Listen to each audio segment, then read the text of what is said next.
வீடு முழுமையான இருளில் மூழ்கியது. அந்த அடர்ந்த இருட்டில் அழுகிய மீன் நாற்றம் இப்போது ராம்சக்காவின் முகத்திற்கு மிக அருகில் வீசியது. கதைக்குள்ள போறதுக்கு முன்னாடி எழுத்தாளர் டென்னிஸ் ஜெகனின் சில வார்த்தைகளை நம்ம பார்க்கலாம். இந்த காத்து கருப்பு ஈர்ப்பு கதை என்னுடைய டைரி குறிப்புகளில் 7வது நாவல். எங்கள் NGO பற்றியும் நாங்கள் பாண்டிச்சேரியில் என்ன செய்து கொண்டிருந்தோம் என்பதை பற்றியும் இதற்கு முன்னால் வந்த 6 நாவல்களில் விழாவரியாக சொல்லி இருக்கிறேன். 2019 முதல் 2016 காலகட்டங்களில் NGO நடத்தி கொண்டிருந்த போது நாங்கள் சந்தித்த அமானுஷ்ய அனுபவங்கள் தான் இந்த டைரி குறிப்புகள். இந்த கதையில் வரும் நான் என்கிற கேரக்டர் கதையை எழுதிய நான் தான். ஆம், இந்த எழுத்துக்கள் அனைத்தும் எழுத்தாளர் டென்னிஸ் ஜெகனுடையது. கதையின் பெயர் காத்து கருப்பு ஈர்ப்பு. டென்னிஸ் ஜெகன் அவர்கள் எழுதிய மெல்ல திறந்தது கதவு அப்படிங்கிற அந்த கதையை எல்லாரும் கேட்டிருப்பீங்க. அதுல ராம்சக்கா வாழ்க்கையில நடந்த ஒரு அமானுஷ்ய அனுபவத்தை நான் பின்னாடி சொல்றேன் அப்படின்னு அதுல அவர் எழுதியிருப்பார். அந்த பாகத்துடைய ஒரு தொடர்ச்சி தான் இந்த காத்து கருப்பு ஈர்ப்பு அப்படிங்கிற கதை. வாங்க கதைக்குள்ள போகலாம். அத்தியாயம் 1. 2012 ஜூன் 20 மதியம் 12 மணி. புதுச்சேரியின் கிருமாப்பாக்கம் அரசு உயர்நிலைப் பள்ளி மதிய வெயிலில் பளிச்சென்று மின்னியது. அண்மையில் வண்ணம் பூசப்பட்ட அந்த புதிய கட்டடத்தில் வராண்டாக்களில் அமைதி நிலவ 8ஆம் வகுப்பு அறையில் கணக்கு பாடத்தின் எண்கள் கரும் பலகையில் நிரம்பியிருந்தது.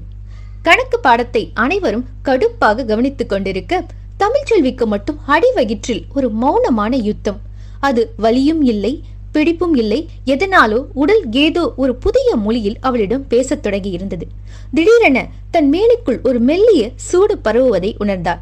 ஏதோ ஒன்று மிக மென்மையாக ஆனால் உறுதியாக அவளது கட்டுப்பாட்டை மீறி நகர்ந்தது. சட்டென தன் சீருடையின் பின்பக்கம் ஒருவித ஈரத்தன்மையை உணர்ந்தாள் தமிழ்ச்செல்வி. மெல்ல தன் வலது கையை பின்னால் கொண்டு சென்று அந்த இடத்தை தொட்டு பார்த்தவளுக்கு தூக்கி வாரி போட்டது. அவளது விரல் நுனிகளில் ரத்தம். ஐயோ என்று அவளுக்கே தெரியாமல் ஒரு மெல்லிய முனகள் வெளிப்பட உடல் நடுங்கத் தொடங்கியது. தனக்கு ஏதோ பெரிய காயம் பட்டு விட்டது அல்லது ஏதோ விபரீத நோய் வந்துவிட்டது என்கிற மரண பயம் அவளை கவ்விக்கொண்டது. பக்கத்தில் அமர்ந்திருந்த கவிதா தமிழ்ச்செல்வியின் வெளிரிய முகத்தையும் அவள் தன் கைகளில் பார்த்து மிரண்டு போயிருந்ததையும் கவனித்தாள். தமிழ், என்னாச்சு? ஏன் ஒரு மாதிரி இருக்க என்று கவிதா ரகசியமாக கேட்டாள். தமிழ்ச்செல்வி தழுதழுத்த குரலில், கவிதா இங்க பாரேன், பின்னால ரத்தம், வயிறு வேற ரொம்ப வலிக்குதுடி என்று தன் விரல்களை காட்டினாள். கவிதா அவளின் சீருடையின் பின்பக்கம் சிவப்பாய் கரை படிந்திருப்பதை பார்த்தாள். அந்த வயதிற்கே உரிய அரைகுறை புரிதலோடு இருந்தாலும் கவிதாவுக்கு விஷயம் விளங்கிவிட்டது. அவள் பதறவில்லை. மாறாக தமிழ்ச்செல்வியின் கையை மெல்ல அழுத்தி பிடித்துக் கொண்டாள். தமிழ், பயப்படாத, ஒன்னும் ஆகல, நான் சொல்றத மட்டும் கேளு என்று அவளை அமைதிப்படுத்தினாள். ஆனால் தமிழ்ச்செல்விக்கு பதட்டம் போகவே இல்லை. இது என்ன? எங்கிருந்து வருது? அடிப்பட்டவங்களுக்கு எல்லாம் ரத்தம் வருமே, அது போல எனக்கு ஏதாவது ஆயிடுச்சா? வயதுக்கு வரும் விஷயங்களை பற்றி அம்மா ஏற்கனவே சொல்லி இருந்தாலும் சட்டென்று அவள் ஞாபகத்துக்கு வரவில்லை.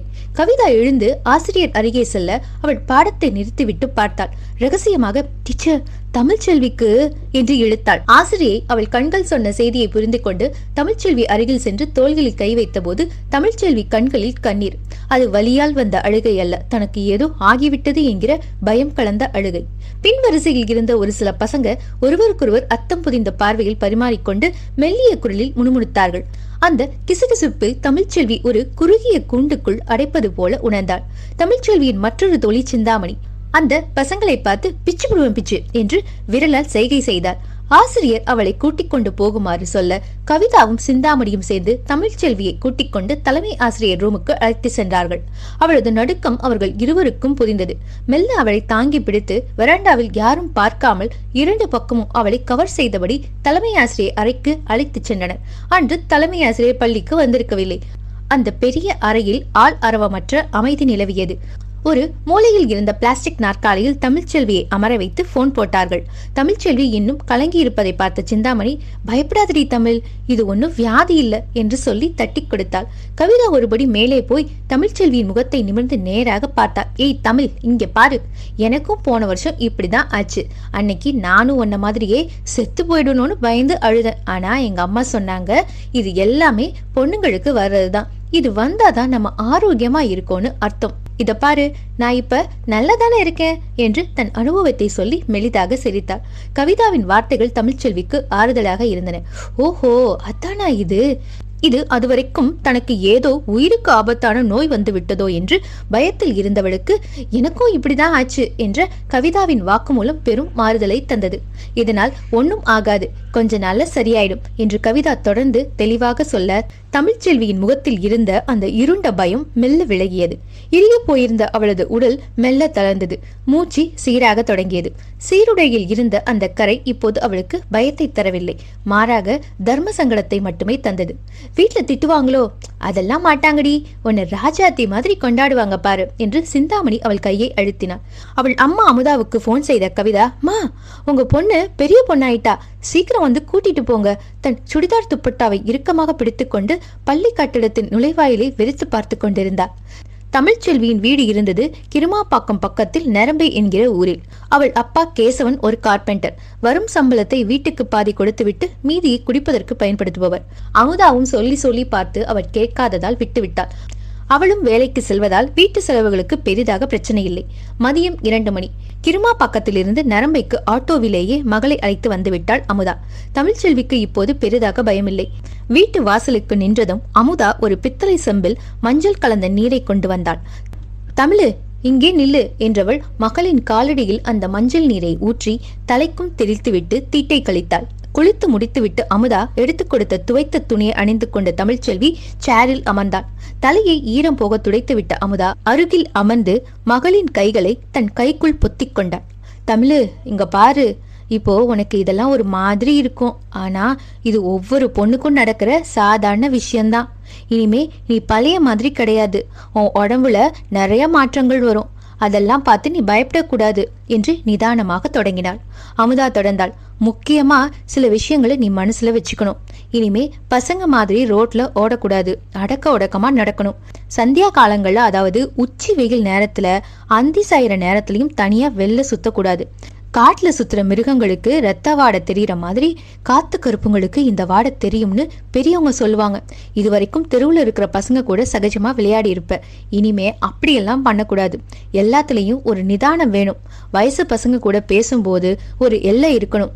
யார்கிட்டையும் நெருக்கமா பழகாத. தமிழ்ச்செல்வி மௌனமாக கேட்டுக்கொண்டிருந்தாள். சின்ன பிள்ளைங்க கூட சேர்ந்து ஓடி பிடிச்சு விளையாடுறத குறைச்சிக்கோ. பேச்சிலும் நடையிலும் ஒரு அடக்கம் வேணும். இதெல்லாம் கட்டி போடுற விஷயம் கிடையாது, கட்டுப்பாடா இருக்கணும். அதுக்காக தான் சொல்றேன். இந்த உலகத்துல ஒரு பொண்ணு தன்னைத்தானே எப்படி காத்துக்கணும்னு கத்துக்கிற முதல் பாடம் இதுதான் என்று அமுதா அழுத்தமாக இன்னும் பல விஷயங்களை சொன்னார்.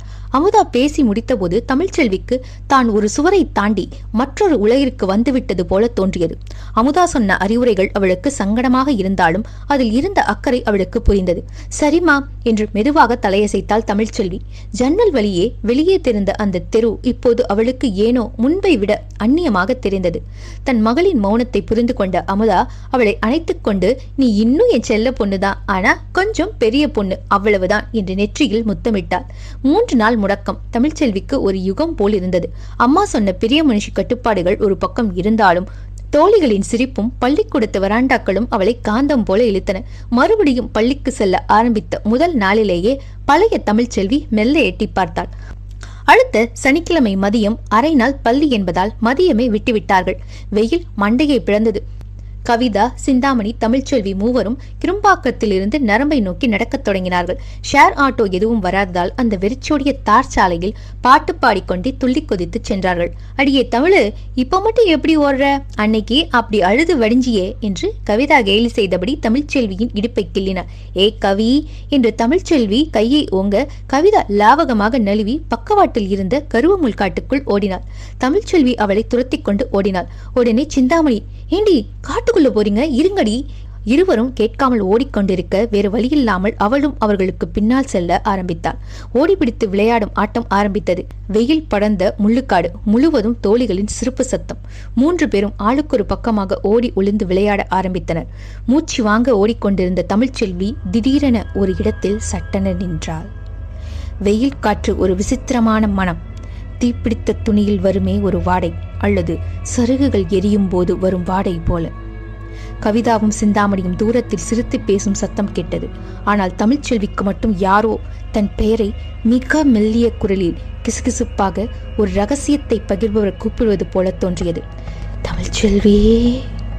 அவள் சட்டென திரும்பி பார்த்தாள். வெயிலில் காய்ந்து கொண்டிருந்த ஒரு பெரிய வேப்ப மரத்துக்கு பின்னால் இருந்து ஒரு உருவம் மெல்ல தலை நீட்டியது. கரிய நிறத்தில் உருவமற்ற ஒரு இருள் வடிவம். அந்த உச்சி வெயிலில் அந்த உருவம் மட்டும் பிசுபிசுப்பான கருமையுடன் அசையாமல் நின்றது. அந்த முகம் சரியாக தெரியவில்லை. ஆனால் அந்த இருளுக்குள் இருந்து 2 கண்கள் மட்டும் தாகத்தோடு அவளை வெறித்து பார்ப்பது போன்ற உணர்வு. தமிழ்ச்செல்விக்கு தூக்கி வாரி போட்டு உடல் முழுவதும் மின்னல் போல நடுக்கம். கால்கள் மண்ணோடு ஒட்டிக்கொண்டது போல நகர முடியவில்லை. அது அவளையே விரித்து பார்த்தபடி கையை மேலே உயர்த்தி அவளை தன்னிடம் அழைப்பது போல ஒரு செய்கை செய்தது. கண்களில் அளவில்லாத அமானுஷ்ய குளிர்ச்சி. தமிழ், எங்கடி இருக்க? வா போலாம். தூரத்தில் கவிதாவின் குரல் கேட்டதும் அந்த கரும் உருவம் சட்டென மரத்திற்கு பின்னால் மறைந்தது. சட்டென்று சுதாரித்த தமிழ்ச்செல்வி தோழிகள் இருக்கும் திசை நோக்கி வேகமாக ஓடி மூச்சு வாங்க கவிதாவுக்கு முன்னால் போய் நின்றாள். உடனே கவிதா, என்னடி இப்படி பயந்து போய் ஓடி வர என்று கேட்டாள். தமிழ் பதட்டத்தில், ஏய், அங்க வேப்ப மரத்துக்கு பின்னால யாரோ மூஞ்சி தெரியலடி, ஒரு மாதிரி கருப்பா நின்றுட்டு இருக்காங்க என்று இழுக்க கவிதா சிரித்தாள். வெயில்ல உனக்கு கண்ணு அலைப்பாயிரடி, அங்க யார் இருக்கா? எல்லாம் முள்ளுக்காடு. உடனே சிந்தாமணி, இல்லடி, உண்மையா இருக்கலாம். இந்த நேரத்துல இங்க பேய் பிசாசு தான் நடமாடுன்னு எங்க ஆயா சொல்லும். விளையாட்டு ஜோர்ல அதை மறந்து போய் நானும் உங்க கூட சேர்ந்துட்டேன், வாங்க போயிடலாம் என்று சொல்ல, உண்மைதான். அவர்கள் ரோடு வழியாகத்தான் வீட்டுக்கு செல்வார்களே தவிர முள்ளுக்காட்டுக்குள் இறங்கி ஓடி விளையாடுவதெல்லாம் இல்லை. மூவரும் ரோட்டுக்கு வந்து நரம்பை நோக்கி வழக்கம் போல நடக்கத் தொடங்கினார்கள். தமிழ்ச்செல்விக்கு அடிவயிற்றில் அன்று பள்ளியில் ஏற்பட்ட அதே பிசைவு இப்போது பயத்தினால் மீண்டும் உண்டானது. அவர்களுடன் சேர்ந்து நடந்தாலும் தமிழ்ச்செல்வியின் கவனம் மட்டும் பின்னால் தங்கியிருந்தது. அந்த மதிய வேளையில் யாருமில்லாத ரோட்டில் கவிதா மற்றும் சிந்தாமணியின் பேச்சு சத்தங்களுக்கு இடையே இன்னும் ஒரு ஜோடி செருப்பு பாதங்களின் ஓசை டக் டக் என்று வருவது போல அவளுக்கு கேட்டது. அவள் சட்டென திரும்பி பார்த்தாள். அந்த தார் சாலை வெறிச்சோடி போயிருந்தது. அனல் காற்று மட்டும் சாலையில் காணல் நீராக அடித்துக் கொண்டிருந்தது. சாலையோரத்து முள் செடிகளின் இலைகள் மட்டும் யாரோ உரசிக்கொண்டு போவது போல லேசாக அசைந்து அடங்கின. அவளது பின்னம் தலையில் ஒரு குளிர்ந்த காற்றுப்படுவது போன்ற உணர்வு. ஏதோ ஒன்று அவளது பின்னச் ஜடையை தொட்டி இழுப்பது போன்ற ஒரு பிரம்மை. அம்மா சொன்ன அந்தி நேர உச்சிவெயில் எச்சரிக்கைகள் இப்போது அவளது காதுகளில் ரீங்காரமிட்டன. அந்த நொடியிலிருந்து ஒரு நிழல் உருவம் தன்னை குறிவைத்து துரத்தத் தொடங்கிவிட்டது என்பதை அவளது உள்ளுணர்வு கூச்சலிட்டது. மூவரும் தங்கள் ஊர் எல்லைக்குள் நுழைந்தார்கள். ஆனால் தமிழ்ச்செல்விக்கு மட்டும் அந்த உணர்வு நீங்கவே இல்லை. ஊருக்குள் நுழைந்து தன் வீட்டு வாசல் வரை சென்ற பின்னரும் ஏதோ நிழல் உருவம் தெரு முனையிலுள்ள மின்சார கம்பத்திற்கு பின்னால் மறைந்து நின்று தன்னை தாகத்தோடு வெறித்து பார்ப்பது போன்ற ஒரு உணர்வு அவளை உலுக்கியது. 1 மாதத்திற்கு பிறகு ஆகஸ்ட் 20, 2012 மாலை 4:45 மணி. முருகம்பாக்கத்தில் இருந்த என் அறை அன்று போர்க்களம் போல காட்சியளித்தது. காரணம், அன்றிரவு நாங்கள் கிளம்பவிருந்த மூணார் ட்ரிப். அலுவலகத்திலிருந்து எங்கள் டீம் மற்றும் அருணாச்சலத்தின் டீம் என ஒரு பெரிய பட்டாளமே 3 நாள் சுற்றுலாவிற்கு தயாராகி கொண்டிருந்தோம். இந்த டூருக்காக ஒரு டூரிஸ்ட் பஸ்ஸை வாடகைக்கு எடுத்திருந்தோம். என்னோட ரூம் தான் என்ஜிஓ பசங்களோட தலைமையகம் என்பதால் பரபரப்புக்கு பஞ்சமில்லை. ஆபீஸ் டூர் என்றாலும் என்னுடைய என்ஜிஓ பசங்கள் வராமல் நான் போவதில்லை. ஃபக்ருதீன் ஒரு கையில் போனும் இன்னொரு கையில் லிஸ்டுமாக அறைக்குள் அங்கும் இங்குமாக நடைபழகி கொண்டிருந்தான். டேய், எல்லாரும் கரெக்டா வாங்கி வச்சிட்டீங்களா என்று அவன் கத்திக்கொண்டே இருக்க, நானும் பழனியும் அதெல்லாம் கண்டுகொள்ளாமல் புதிதாக வாங்கியிருந்த கெனான் கேமராவை துடைத்து டெஸ்ட் செய்து கொண்டிருந்தோம். லென்ஸுக்குள் தெரியும் மூணாரின் தேயிலை தோட்டங்களை இப்போது கற்பனை செய்து கொண்டிருந்தோம்.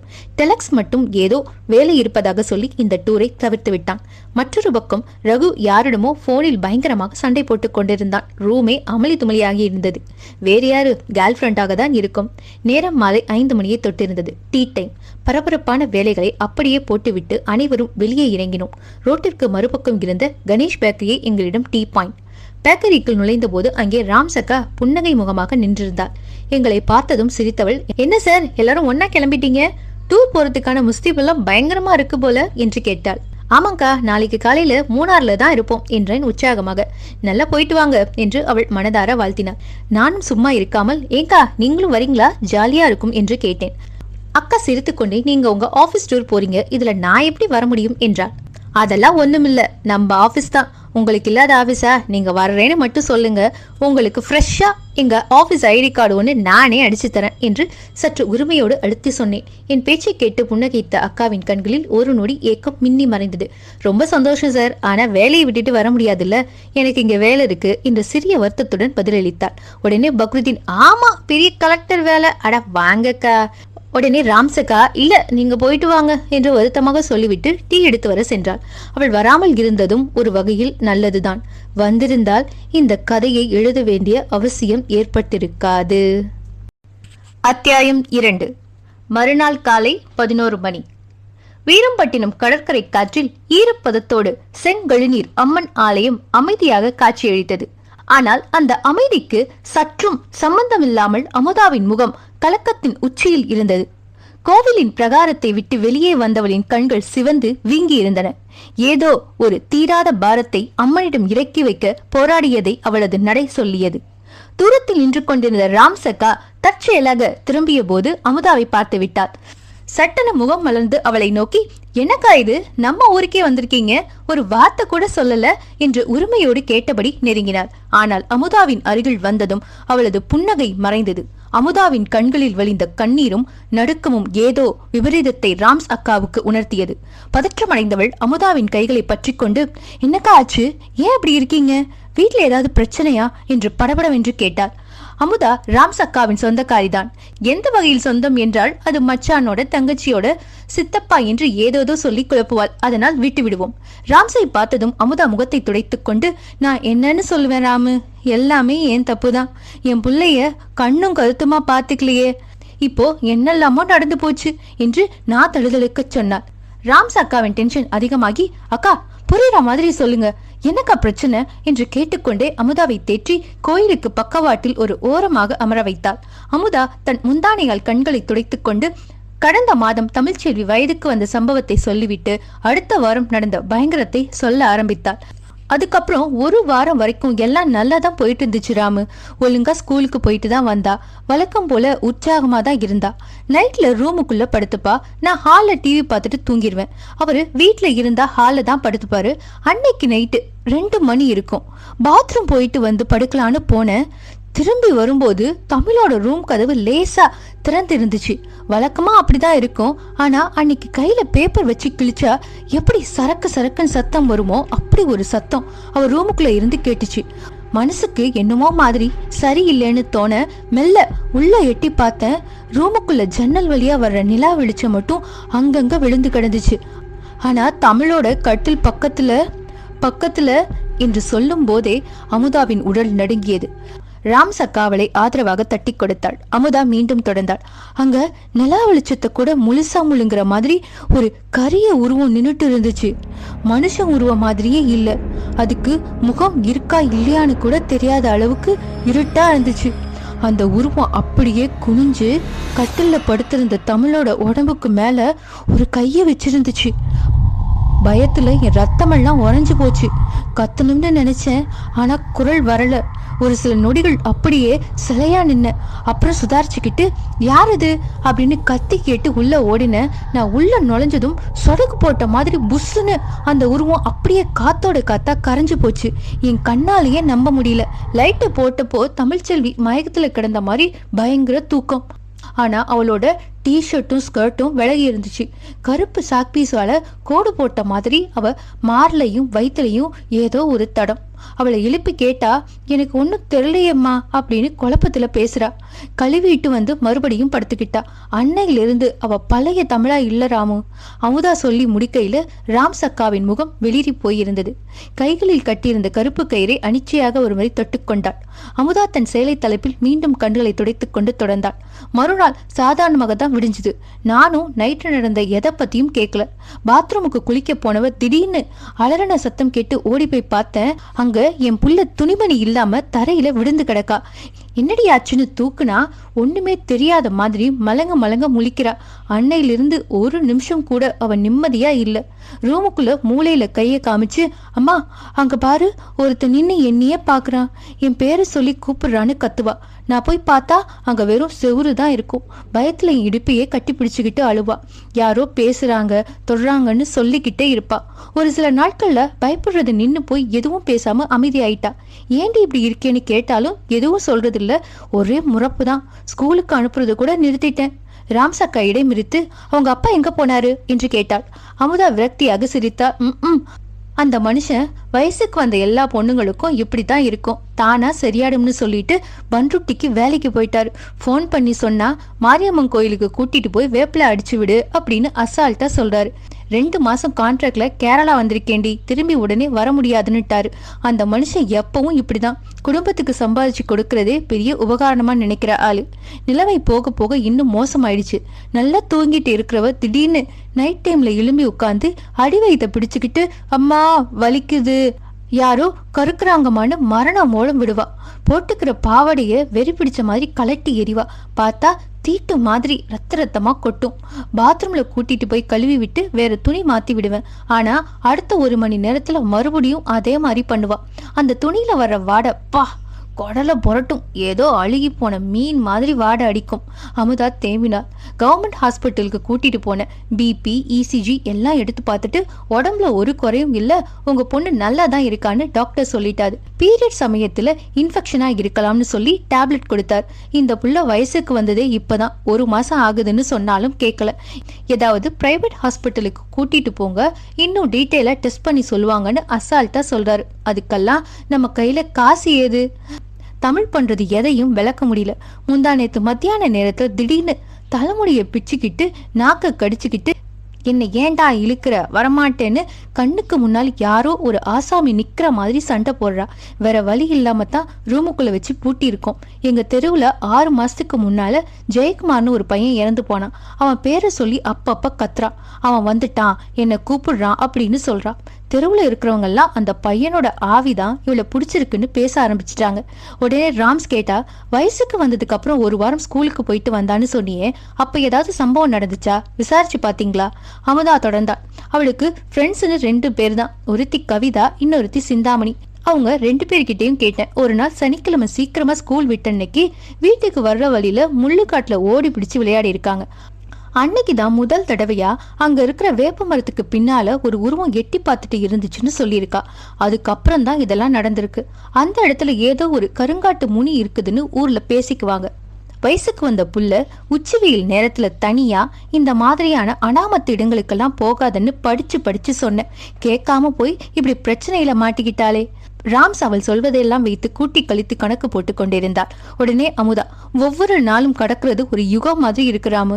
ஏதாவது வியாதி வந்து பொட்டுன்னு போயிட்டா கூட கொஞ்ச நாள் கவலை இருக்கும், அதுக்கப்புறம் சரியாயிடும். ஆனா நம்ம கண்ணு முன்னாலேயே இப்படி ஒவ்வொரு நாளும் சீரழிஞ்சு சின்ன பின்னமாயிட்டு இருக்கிறத பார்த்து நம்மளால தடுக்க முடியலன்னு நினைக்கும் போது இன்னும் மரண வேதனையா இருக்கு. தம்பி ஆறுமுகத்துக்கிட்டையும் அவன் பொண்டாட்டி தனலட்சுமி கிட்டையும் பார்த்துக்க சொல்லிட்டு கோயிலுக்கு வந்தேன். தீராத நோயெல்லாம் தீர்த்து வைக்கிற இந்த அம்மனாவது ஏதாவது வழி காட்டுவாளான்னு ஓடி வந்த. ராம்சக்கா அமுதாவின் கையை தட்டி கொடுத்தாள். அக்கா, முதல்ல அழுகையை நிறுத்துங்க. தீர்க்க முடியாத பிரச்சனைன்னு உலகத்துல எதுவுமே கிடையாது. கொஞ்சம் பொறுத்துக்கோங்க, ஏதாவது நல்ல வழி கிடைக்கும். அமுதா கதறினாள். நான் பொறுத்துக்குவேன், ஆனா தமிழ் ஒவ்வொரு நாளும் தாண்டுவாளான்னு தெரியாத அளவுக்கு நிலைமை மோசமாயிட்டே இருக்கிறாமு. எங்கேயாவது ஏர்வாடி குணசீலம் கூட்டிட்டு போங்கன்னு ஆளாளுக்கு ஒவ்வொன்னு சொல்றாங்க. வீட்டு நிலைமையும் பார்க்கணும்ல. இருக்கிற ஒரு பொண்ணையும் பறி கொடுத்துட்டு நான் என்ன பண்ண போறேன்னு தெரியல, சொல்லிவிட்டு பொறுக்க முடியாமல் கதறி கதறி அழுதாள். உடனே ராம்சக்கா, அப்படியெல்லாம் சொல்லாதீங்கக்கா, இந்த ஆத்தா நிச்சயமா காப்பாத்துவா என்று சொன்னதும் அமுதா கண்ணீர் மல்க அம்மன் கோபுரத்தை பார்த்து ஒரு கும்பிடு போட்டு விட்டு திரும்பினாள். முருகம்பாக்கத்துல எனக்கு தெரிஞ்ச சார் ஒருத்தர் என்ஜிஓ வச்சு நடத்துறாரு. இந்த மாதிரி விஷயங்கள்ல எக்ஸ்பர்ட். ஆனா அவர் இப்ப ஊர்ல இல்ல, ஆபீஸ் டூர் போயிருக்காரு. 3 நாள் கழிச்சுதான் வருவாரு. அது வரைக்கும் எப்படியாவது சமாளிச்சுக்கோங்க என்றாள் ராம்ஸ். 3 நாளா? நான் தான் சொன்னேனே, ஒவ்வொரு நாளும் ஒரு யுகம் மாதிரி போகுது. இன்னைக்கு தாண்டுவாளான்னு தெரியாத அளவுக்கு நிலைமை மோசமா இருக்கு என்று மூக்கை சிந்தி அழுதபடியே சொன்னாள் அமுதா. ராம்ஸுக்கு அவள் நிலைமை நன்றாகவே புரிந்தது. ரொம்ப நேரம் யோசிக்கவில்லை. உடனே ஒரு முடிவுக்கு வந்திருந்தாள். Munnar echo point. அதே நேரம் நீல வானத்தில் வெண்மேகங்கள் பஞ்சு பொதிகளாக மிதக்க, கீழே அடற்பச்சை நிறத்தில் போர்த்தப்பட்ட மலை சரிவுகளுக்கு நடுவே அந்த ஏரி ஒரு ராட்சச நீல கண்ணாடி போல தேங்கி கிடந்தது. ஏரியின் கரைகள் செம்மண் நிறத்தில் வளைந்து நெளிந்து செல்ல, ஆங்காங்கே வளர்ந்திருந்த யூக்கலிப்டஸ் மரங்கள் வானத்தை முட்ட துடித்துக் கொண்டிருந்தன. தண்ணீரின் அமைதிக்கும் கரையில் இருந்த எங்களின் ஆரவாரத்திற்கும் இடையே ஒரு மெல்லிய பனிப்புகை மலையிலிருந்து இறங்கி வந்து எங்களை சுற்றியது. எங்கள் அலுவலக பட்டாலும் உச்சகட்ட குஷியில் இருந்தது. லவ் யூ என்று ஒருவன் அவன் ஆளின் பெயரை சொல்லி கத்த, சில நொடிகள் கழித்து லவ் யூ லவ் யூ என்று அதே குரல் அந்த மலை இடுக்குகளில் மோதி திரும்பி வந்தது. ஒவ்வொரு தவங்களும் அவனவன் கிரஷ் அண்ட் லவ்வர் பெயர்களை சொல்லி கத்திக் கொண்டிருந்தனர். ஒரு சிலது எக்கோ அடித்தது, ஒரு சிலது எக்கோ அடிக்கவில்லை. எக்கோ அடித்தாதான் ட்ரூ லவ் என்று அவர்களுக்குள்ளாகவே முடிவு செய்து கட்டிக்கொண்டிருந்தார்கள். பக்ருதீன் அவன் பங்குக்கு கீதா என்று ஓங்கி கத்தினான். ஏரியை தாண்டி அந்த சத்தம் எதிரொலித்தது. அடுத்து அகிலா என்றான். அதற்கும் எக்கோ வந்தது. அதைத் தொடர்ந்து வரிசையாக லவ் பண்ண ஃபிகரின் பெயர்களை சொல்ல அனைவரும் அவனை ஏற இறங்க பார்த்தார்கள். போதும் போதும், லிஸ்ட் ரொம்ப பெருசா போயிட்டு இருக்கு என்று ரகு அவனை கலாய்க்க ஏரிக்கரை சிரிப்பு சத்தத்தில் அதிர்ந்தது. நான் மட்டும் சற்றே தள்ளி நின்று அந்த நீல நீரையும் மேகங்களையும் மலையும் தொட்டு செல்லும் அழகையும் ரசித்துக் கொண்டிருந்தேன். அப்போதுதான் என் பாக்கெட்டில் இருந்த போன் அதிர்ந்தது. டிஸ்பிளேவை பார்த்தால் ராம்ஸ் அக்கா. சொல்லுங்கக்கா, மூணார்ல இருந்து ஏதாவது ஸ்பெஷலா வாங்கிட்டு வரணுமா என்று அந்த சூழலின் உற்சாகத்தோடு கேட்டேன். ஆனால் மறுமுனையில் கேட்ட ராம்ஸ் அக்காவின் குரலில் இருந்த பதட்டத்தை, அங்கே வீசிக்கொண்டிருந்த சில்லிட்ட காற்றையும் மீறி உணர்ந்தேன். அமுதா சொன்ன அத்தனை பயங்கரங்களையும் தமிழ்ச்செல்வியின் மாற்றங்களையும் அவள் விவரித்தாள். அனைத்தையும் கேட்டுவிட்டு நான் சொன்னேன், அக்கா, பிரச்சனை எனக்கு புரியுது. ஆனா நாங்க இப்போ உடனே வர முடியாத தூரத்துல இருக்கோம். இன்னும் 2 நாள் ப்ரோக்ராம் இருக்கு. ஏதாவது பண்ணி அவங்கள சமாளிக்க சொல்லுங்க. நான் இன்னும் 3 நாள்ல அங்க இருப்பேன் என்றேன். உடனே ராம்ஸ் அக்கா, சார், அவங்க சமாளிக்க முடியாத நிலையில இருக்கிறாங்க. எனக்கு ரொம்ப வேண்டப்பட்டவங்க வேற. அவங்களுக்கு உதவி செய்யறதுக்கு வேற யாரும் இல்லை. ஒவ்வொரு நிமிஷமும் அந்த புள்ள உயிருக்கு போராடிட்டு இருக்கா. நீங்கெல்லாம் வர்ற வரைக்கும் தமிழ் உயிருக்கு உத்தரவாதம் சொல்ல முடியாது. சில கணங்கள் யோசித்தேன். இதற்கு முன்னால் நாங்கள் இது போன்ற சூழ்நிலைகள் கையாண்ட போது ராம்ஸ் அக்கா எங்களுடன் சில சந்தர்ப்பங்களில் இருந்திருக்கிறாள். அந்த அனுபவமே போதுமானது. உடனே நான் சொன்னேன், அக்கா, அப்படின்னா இப்போதைக்கு வேற வழி இல்ல, நீங்க தான் நேரடியா களத்துல இறங்கணும். மறுமுனையில் பதில் இல்லை. அவள் அதிர்ந்திருக்க வேண்டும். அத்தியாயம் 3. போனில் ராம்ஸ் அக்கா. நானா சார்? நான் இதுவரைக்கும் தனியா இதெல்லாம் பண்ணதில்லையே. என்னால என்ன பண்ண முடியும் என்று பயமும் தயக்கமும் கலந்த குரலில் கேட்டாள். நான் உறுதியாக சொன்னேன், பயப்படாதீங்கக்கா, ஒரு சில ப்ராஜெக்ட்ல உங்களுடைய செயல்பாட்டை நான் பார்த்திருக்கேன். நீங்க நிச்சயமா தனியா சமாளிக்க முடியும். நான் சொல்ற மாதிரி பண்ணுங்க. இப்போதைக்கு அமுதா அக்கா வீட்டுக்கு போய் பாருங்க. நிலைமை எப்படி இருக்குன்னு தெரிஞ்சிடும். அங்க போனதுக்கு அப்புறம் எனக்கு போன் பண்ணுங்க. மேற்கொண்டு என்ன பண்றதுன்னு சொல்றேன். ராம்ஸ் அக்காவுக்கு என் வார்த்தைகள் சற்று தெம்பை தந்திருக்க வேண்டும். மூச்சை பலமாக இழுத்துவிட்டு, சரிங்க சார், ஆனா ஒருவேளை அந்த புள்ள ரொம்ப பிரச்சனை பண்ற மாதிரி இருந்தா, அதாவது கட்டுக்கடங்காத வன்முறையா நடந்துகிட்டா என்ன பண்றது என்று கேட்டாள். நான் ஒரு நொடி யோசித்து விட்டு, அக்கா, அப்படி எதுவும் தீவிரமா இருந்தா ஒரு தூக்க மாத்திரைய எதையாவது ஜூஸ்லயோ தண்ணிலையோ மிக்ஸ் பண்ணி கொடுத்து எப்படியாவது அவளை தூங்க வச்சிருங்க. அவ உடம்புக்கும் மனசுக்கும் இப்போ ரெஸ்ட் தான் தேவை என்றேன். உடனே ராம்ஸ் அக்கா பதறினாள். ஐயோ சார், மருந்து கடையில டாக்டர் சீட் இல்லாம தூக்க மாத்திரை கொடுக்க மாட்டாங்களே. அவள் சொல்றதும் சரிதான். கரெக்ட் தான்க்கா, இருங்க, நான் பார்த்திபன் கிட்ட சொல்றேன். Doctor Dennis Jagan MBBS FRCS கிளினிக்ல லெட்டர் பேட்ல ஒரு பிரிஸ்கிரிப்ஷன் ரெடி பண்ணி தருவான். மாத்திரையை எழுதி தர சொல்றேன். அக்கா கவனிங்க, இது குறைவான டோஸ் தான். ஆனா ஒரு 13 வயசு பிள்ளைக்கு இதுவே அதிகம். அதனால ஒரே ஒரு மாத்திரை தான் கொடுக்கணும். அதுக்கு மேல அரை மாத்திரை கூட கொடுத்துறாதீங்க.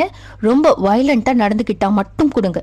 இது கொடுத்த அடுத்த 15 நிமிஷத்துல அவ அப்படியே டயர்டாகி தூங்கிடுவா. ஒரு வேளை மாத்திரை கொடுத்தும் தூங்கலைன்னா அவளுக்கு பலம் கூடுதுன்னு அர்த்தம். இதை வச்சு ஐடென்டிஃபை பண்ணிடலாம்.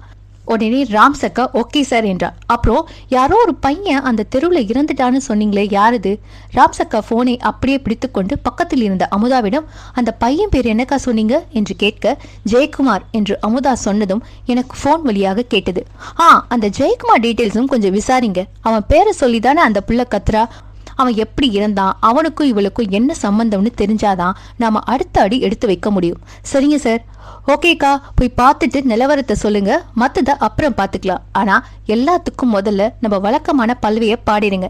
நான் டாக்டர் கிடையாது. அவங்களுக்கு உதவி செய்யறதுக்காக தான் ரிஸ்க் எடுத்து இதுல இறங்குறோம். என்ன வேணாலும் நடக்கலாம். அதன் பிறகு நம்மள குத்தம் சொல்லக்கூடாது. தெரியும்ல? தெரியும் சார், நீங்க ஏற்கனவே சொல்லியிருக்கீங்க. ஓகே, குட் என்று சொல்லிவிட்டு காலை கட் செய்துவிட்டு சுற்றிலும் பார்த்தேன். அங்கே மூணார் மலை முகடுகளின் மேகங்கள் இன்னும் அடர்த்தியாக சூழ்ந்தன. ராம்சக்கா போனை வைத்துவிட்டு அமுதாவை பார்த்தாள்.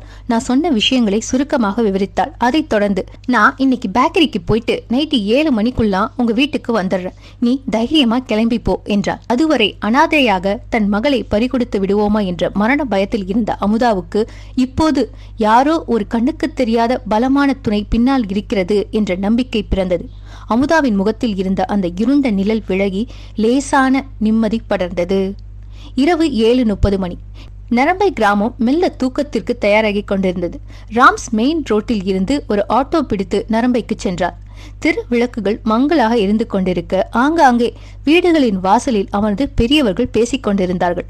ஆட்டோ சத்தம் அவர்கள் பேச்சை ஸ்டாப் செய்ய நிமிர்ந்து பார்த்துவிட்டு மறுபடியும் பேச்சை தொடர்ந்தார்கள். தெரு நாய்களின் குறைப்பும் மாடுகள் கத்தும் சத்தமும் அந்த ஊரின் சாதாரண தன்மையை பறைசாற்றின. ஆனால் அமுதாவின் வீட்டை நெருங்க நெருங்க அந்த சாதாரண நிலை மெல்ல மறைந்து ஒரு கனத்த அமைதி சூழ்ந்திருந்தது. ஆட்டோவில் இருந்து இறங்கிய ராம்சக்கா அமுதாவின் வீட்டை பார்த்தார். வாசலில் அமுதாவின் தம்பி ஆறுமுகம், அவன் மனைவி தனலட்சுமியும் ஒருவித தவிப்போடு அமர்ந்திருந்தனர். ராம்சக்காவை கண்டதும் அவர்கள் முகத்தில் ஒரு ஏமாற்றம் தென்பட்டது. பேய் விஷயம் என்பதால் சொர்ணாக்கா டைப்பில் யாராவது எதிர்பார்த்திருப்பார்கள். ஆனால் நடிகை தேவயானி மாதிரி ராம்சக்கா போய் இறங்கியதும் பார்க்கறதுக்கு பரிதாபமா இருக்காளே, இவளா உதவி செய்ய போகிறாள் என்கிற ரீதியில் அவர்களுக்குள் ஒரு ஏமாற்றம். வா ராமு வா என்று வாசலில் வெளிப்பட்ட அமுதா கலக்கமான குரலில் அழைத்தாள். அக்கா, தமிழ் இப்போ எப்படி இருக்கா? ஏதாவது சத்தம் போட்டாளா என்று ராம்ஸ் மெல்ல கேட்டார். இப்போதைக்கு அமைதியா தான் இருக்கா ராமு. ஆனா அந்த அமைதி தான் எனக்கு பயத்தை கொடுக்குது. வழக்கமா ஏதாவது முனகிக்கிட்டோ உரிமைக்கிட்டோ இருப்பா. எதுவுமே பேசாம ரூம்குள்ள அப்படியே உட்கார்ந்திருக்கா என்றாள் அமுதா. ராம்ஸ் ரூமை நோக்கி செல்ல அமுதா அவளை தடுத்து, வேணாராமு, திடீர்னு ஆக்ரோஷம் ஆயிட்டானா அவளை கட்டுப்படுத்துறது ரொம்ப கஷ்டம். அதனால அவளே டென்ஷன் ஆக்காம பாத்துக்கிட்டு இருக்கோம். டென்ஷன் ஆயிட்டானா தனி ஆளா என்னால ஒண்ணுமே பண்ண முடியாது. நல்ல வேலை இவங்க 2 பேரும் வந்தாங்க. நாங்க 3 பேரும் சேர்ந்தாதான் ரொம்ப சிரமப்பட்டு அவளை கட்டுப்படுத்த முடியுது. உடனே ராம்சக்கா, அப்படி அடிக்கடி அவ டென்ஷன் ஆகுறாளா? அடிக்கடின்னு சொல்ல முடியாது. ஆனா ஆயிட்டானா கட்டுப்படுத்துறது ரொம்ப கஷ்டம். சரிக்கா, புரியுது. நான் அவளை ஒன்னும் டென்ஷன் படுத்த மாட்டேன், சும்மா பார்த்துட்டு மட்டும் வந்துடுறேன் என்று சொன்னதும் அமுதா சரி என தலையாட்டி கதவை திறந்துவிட ராம்ஸ் உள்ள நுழையும் முன் தனலட்சுமியின் சைட்ல இருந்து எச்சரிக்கை மணி அடித்தது. எப்ப கோவப்படுறா, எப்போ அமைதியா இருக்கிறான்னு சொல்ல முடியல. கவனம். ராம்சக்கா அவள் சொன்னதுக்கு தலையாட்டியபடியே அந்த அறைக்குள் மெல்ல அடியெடுத்து வைத்தாள். யாரும் எதிர்பார்க்கவில்லை என்றாலும் ஹாலில் டிவி சும்மா ஓடிக்கொண்டிருந்தது. வீட்டில் நடக்கும் ஆர்ப்பாட்டங்களை மறைப்பதற்கு தான் இந்த டிவி போர்வை என்று ராம்ஸுக்கு புரிந்தது. என்ன மறைத்து என்ன, அதான் எல்லாருக்கும் தெரிஞ்சு போச்சே. மற்ற மூவரும் ரூம் வாசலிலேயே நின்றார்கள். ராம்ஸ் உள்ளே நுழைந்து சுற்றிலும் பார்த்தாள். ரூமுக்குள்ளே தமிழ்ச்செல்வி அமர்ந்திருந்த கோலம் ராம்சக்காவை திகைப்படைய செய்தது. தரையின் சுவரை ஒட்டி முழங்காலை கட்டிக்கொண்டு கூன் விழுந்து அமர்ந்திருந்தாள். அவளது தலைமுடி முகம் முழுவதையும் மறைத்திருக்க ஒரு சிலையைப் போல அசைவற்று இருந்தாள். ராம்ஸ் ஒரு அடி முன்னே வைத்த போது தமிழ்ச்செல்வி புழுக்க தலையை நிமிர்ந்ததால் அரைக்குறையாக நிமிர்ந்து பார்த்தாள். கலைந்திருந்த தலைமுடிக்கு இடையே தெரிந்த அவளது கண்கள் ராம்ஸுக்கு உடம்பெல்லாம் சிலிர்த்தது. அந்த பார்வை ஒரு 13 வயது சிறுமியினுடையது அல்ல, மாறாக எதையோ வேட்டையாட துடிக்கும் பிசாசுத்தனமான பார்வை. ராம்ஸ் அவளை நெருங்கி, தமிழ் என்னாச்சுடா, ஏன் இப்படி இருக்க என்று கனிவாக கேட்டபடி அவள் தோளை தொட கையை நீட்டினாள். அடுத்த நொடி தமிழ்ச்செல்வி மின்னல் வேகத்தில் முழுவதுமாக தலை நிமிர்ந்தாள். அவளது கண்கள் ராம்ஸை ஊடுருவது போல நிலைக்குத்தி பார்த்தன. அவள் முகம் இறுக்கத்துடன் இருக்க அவள் வாய் திறக்காமலேயே அவளது தொண்டையில் இருந்து ஒரு கரகரப்பான ஆழமான குரல் வெளிப்பட்டது. யாரும் இவளை என்கிட்ட இருந்து காப்பாற்றவே முடியாது. அந்த குரல் இரும்பு குடத்துக்குள் சல்பியூரிக் அமிலம் ஊற்றி கொதிக்கும் பொழுது எழும் கரகரப்பான சத்தம் போல இருந்தது. ராம்சக்கா தமிழ்ச்செல்வியுடன் இருப்பது போல தோன்றவே இல்லை. யாரோ ஒரு அந்நிய ஆணுடன் இருப்பது போல உணர்ந்தாள். அவளது உள்ளங்கைகள் வேர்க்கத் தொடங்கின. தமிழ், என்ன பேசுற? நான் ராம்ஸ் வந்திருக்கேன். அக்கா அக்கான்னு பாசமா கூப்பிடுவியே என்று குரல் நடுங்க சொன்னாள். தமிழ்ச்செல்வி ஒரு வக்கிரமான சிரிப்பை உதிர்த்தாள். அவள் தன் பார்வையை ராம்ஸ் கழுத்தில் ஊசலாடி கொண்டிருந்த அந்த வேப்பிலை வடிவிலான பித்தளை அம்மன் டாலர் மீது நிலைத்தது. அந்த டாலரை பார்த்ததும் அவளது முகம் கோரமாக சுருங்கியது. அடுத்த நொடி அவள் பார்வை ராம்ஸின் இடதுகை மணிக்கட்டிற்கு தாவியது.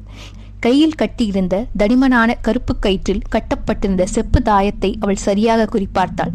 அதுதான் ராம்ஸை இதுவரை பாதுகாத்து வரும் கவசம் என்பது அந்த உருவத்திற்கு தெரிந்திருந்தது. இந்த கயிறு உன்னை காப்பாத்தும்னு நினைக்கிறியா ஏன் தேவையில்லாம நீ குறுக்க வர்ற என்று கேட்டபடி தரையோடு தரையாக ஒரு பள்ளியைப் போல சத்தமில்லாமல் நகர்ந்து ராம்ஸை நோக்கி வரத் தொடங்கினாள். வாசலில் நின்றிருந்த ஆறுமுகமும் தனலட்சுமியும் அறைக்குள் நடக்கவிருக்கும் விபரீதத்தை பார்க்க அஞ்சி நடுங்கியபடி ஓரமாக ஒதுங்கி நின்றனர். வாசலில் அமுதா மட்டும் திகழ் நிறைந்த முகத்துடன் நின்றிருந்தார். தமிழ்ச்செல்வி இப்போது ராம்ஸின் கால்களுக்கு அருகில் வந்து விட்டார். ராம்ஸ் அக்காவுக்கு தெரியும் இது பயந்து பின்வாங்குவதற்கான நேரம் அல்ல என்று. அமுதா வாசலில் நின்றபடி, ராமு வெளில வந்துரு, அவளுக்கு என்னமோ ஆயிடுச்சு, வேணா விற்று என்று அலறினாள். ஆனால் ராம்ஸ் அசரவில்லை. தமிழ்ச்செல்வி தன் கையை நீட்டி ராம்ஸின் மணிக்கட்டில் இருக்கும் அந்த தாயத்தை பற்ற முயன்றபோது ராம்ஸ் மின்னல் வேகத்தில் அவள் கையை தட்டிவிட்டார். தமிழ்ச்செல்வி துள்ளி எழும்பி ராம்ஸை பிடித்து தள்ளிவிட முயற்சிக்க அடுத்த நொடி சற்றும் எதிர்பார்க்காத வகையில் பலார்! அறையே அதிரும் வகையில் ராம்ஸ் அக்கா ஒரு பலமான அறையை தமிழ்ச்செல்வியின் கன்னத்தில் விட்டாள். அந்த அடியில் தமிழ்ச்செல்வி அப்படியே சுருண்டு போய் ஓரத்தில் விழுந்தாள். அமுதா திடுக்கிட்டு பார்த்து கொண்டிருந்த போது சத்தம் கேட்டு ஆறுமுகமும் தனலட்சுமியும் மறுபடியும் கதவு வழியாக எட்டி பார்த்து அதிர்ச்சியில் வாயடைத்து போனார்கள். இவளா இப்படி என்கிற ரீதியில் அவர்கள் கண்கள் ஆச்சரியத்தில் விரிந்திருந்தன. ராம்ஸ் மார்பில் கிடந்த ஒற்றை ஜடையை முதுகுக்கு பின்னால் தூக்கி போட்டாள். மணிக்கட்டில் இருந்த தாயத்தை ஒருமுறை இறுக்கிக் கொண்டாள். மௌனமாக ஆக்ரோஷத்துடன் அவள் கால்களை நன்றாக ஊன்றி நிலை பெற்று நின்றாள். தமிழ்ச்செல்வி தரையில் விழுந்த வேகத்தில் அவள் உடம்புக்குள் இருந்த அந்த அமானுஷ்ய விசை ஒரு நிமிடம் திகைத்தது போல அமைதியானது. ராம்ஸ் அக்கா தன் கை விரல்களை மடக்கிக் கொண்டு ஆக்ரோஷமாக சொன்னாள், யார்கிட்ட உன் வேலையை காமிக்கிற? உன்ன மாதிரி எத்தனையோ பேரை நான் பார்த்திருக்கேன். ஒரு சின்ன பிள்ளைய புடிச்சுக்கிட்டு ஆட்டம் போடுறியா? எழுந்து வாடா பார்க்கலாம்.